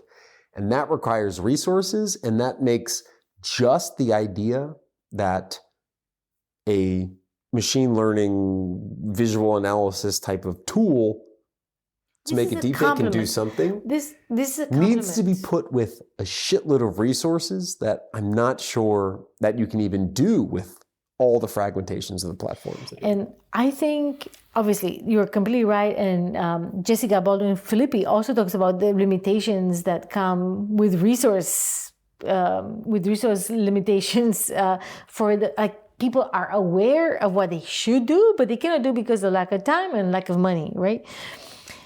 But this is where AI can really come in, and this automation of communication really play a role, because they say, okay, this is cheap, like no money required, and this is fast.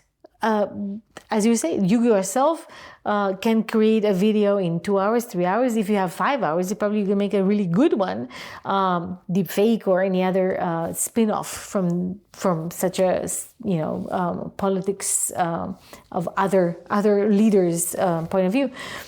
So basically, it's a resource for campaigners, and I'm pretty sure that campaigners currently observing the Chat GPT and the Midjourney and so on are thinking, oh yeah, I can make this work for me, because it only takes some training in terms of the prompts and some training to further refine some imperfections, let's say in Photoshop, with the outcome of the image generation algorithms. But compared to how long it would take otherwise, this is peanuts. Yeah. So I do think there's a lot of options that are open up, and how we regulate, which is my common theme, but also what are the mindset of people. Information, like what you'd call media literacy, also comes into play. And of course, the Zelensky video was not successful, and we only talk about it because it has been debunked. And this worked in this environment where a lot of expectations were already set and so on. But in environments where, for example, everyone accesses it through a poor data connection, where everything is pixelated by nature. Media literacy.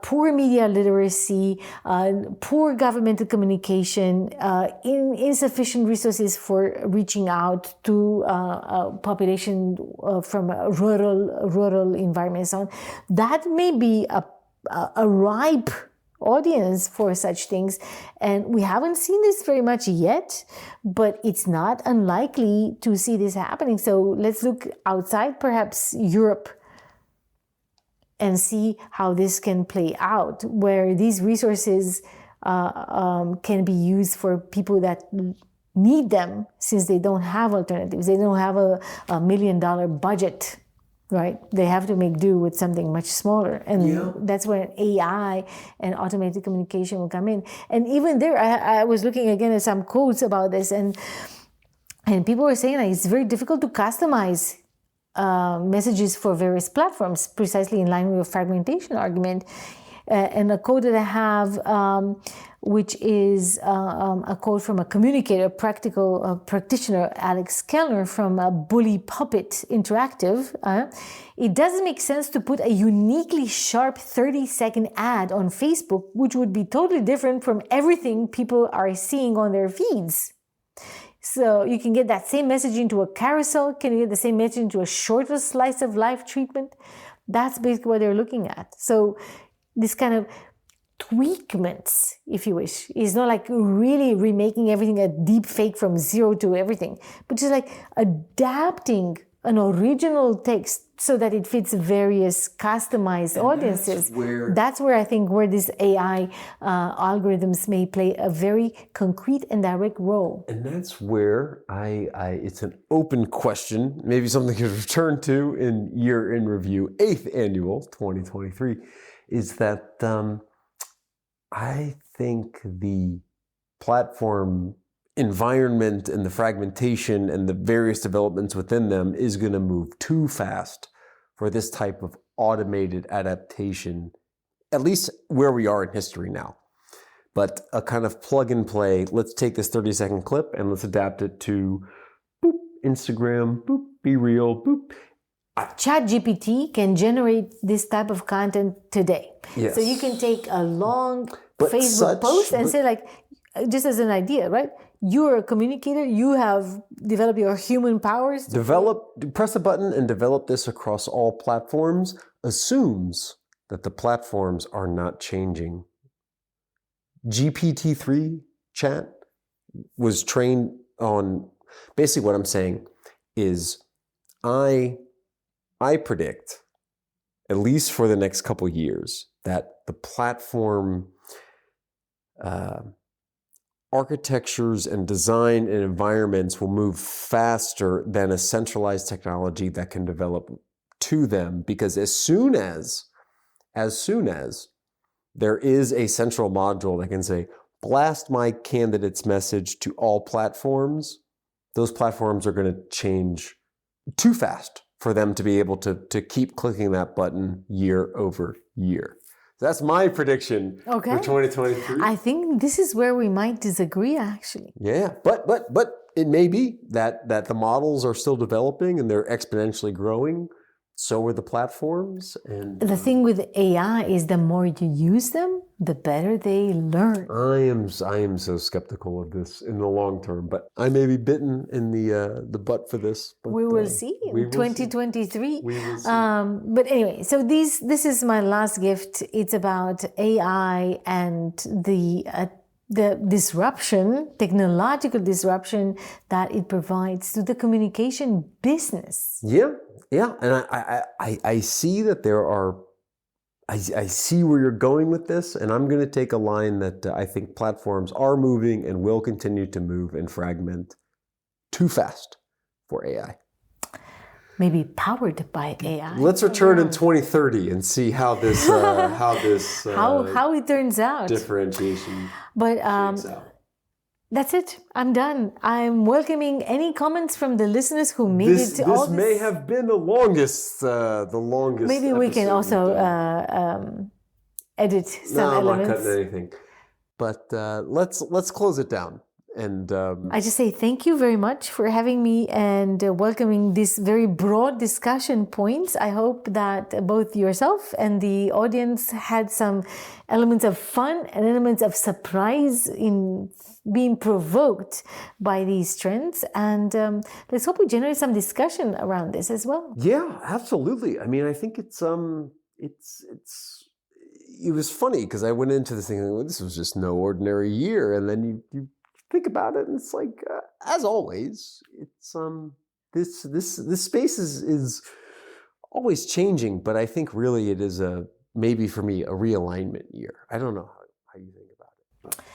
I think in terms of your prediction for your last gift, I have to just end maybe on this general point. Social media and politics may not be as a clear-cut domain as it was before. So even the very name of this podcast may need to upgrade and update itself to reflect the more complex environment in which politics and political communication will take place into. Absolutely. But until then, Until then, I'll say let's wrap it down. Dr. Anamaria Dutceac Segesten, thanks so much for taking the time out and joining us and sharing 3 gifts that hopefully carry us into the new year and beyond. Thank you very much for having me. And let's wrap it down. And I'm just going to say I'm very excited that next year is the year of the rabbit and not the tiger. So stay tuned for next episodes of the podcast. And until next time, I'm your host, Michael Becerra, signing off from Malmo. See you next year.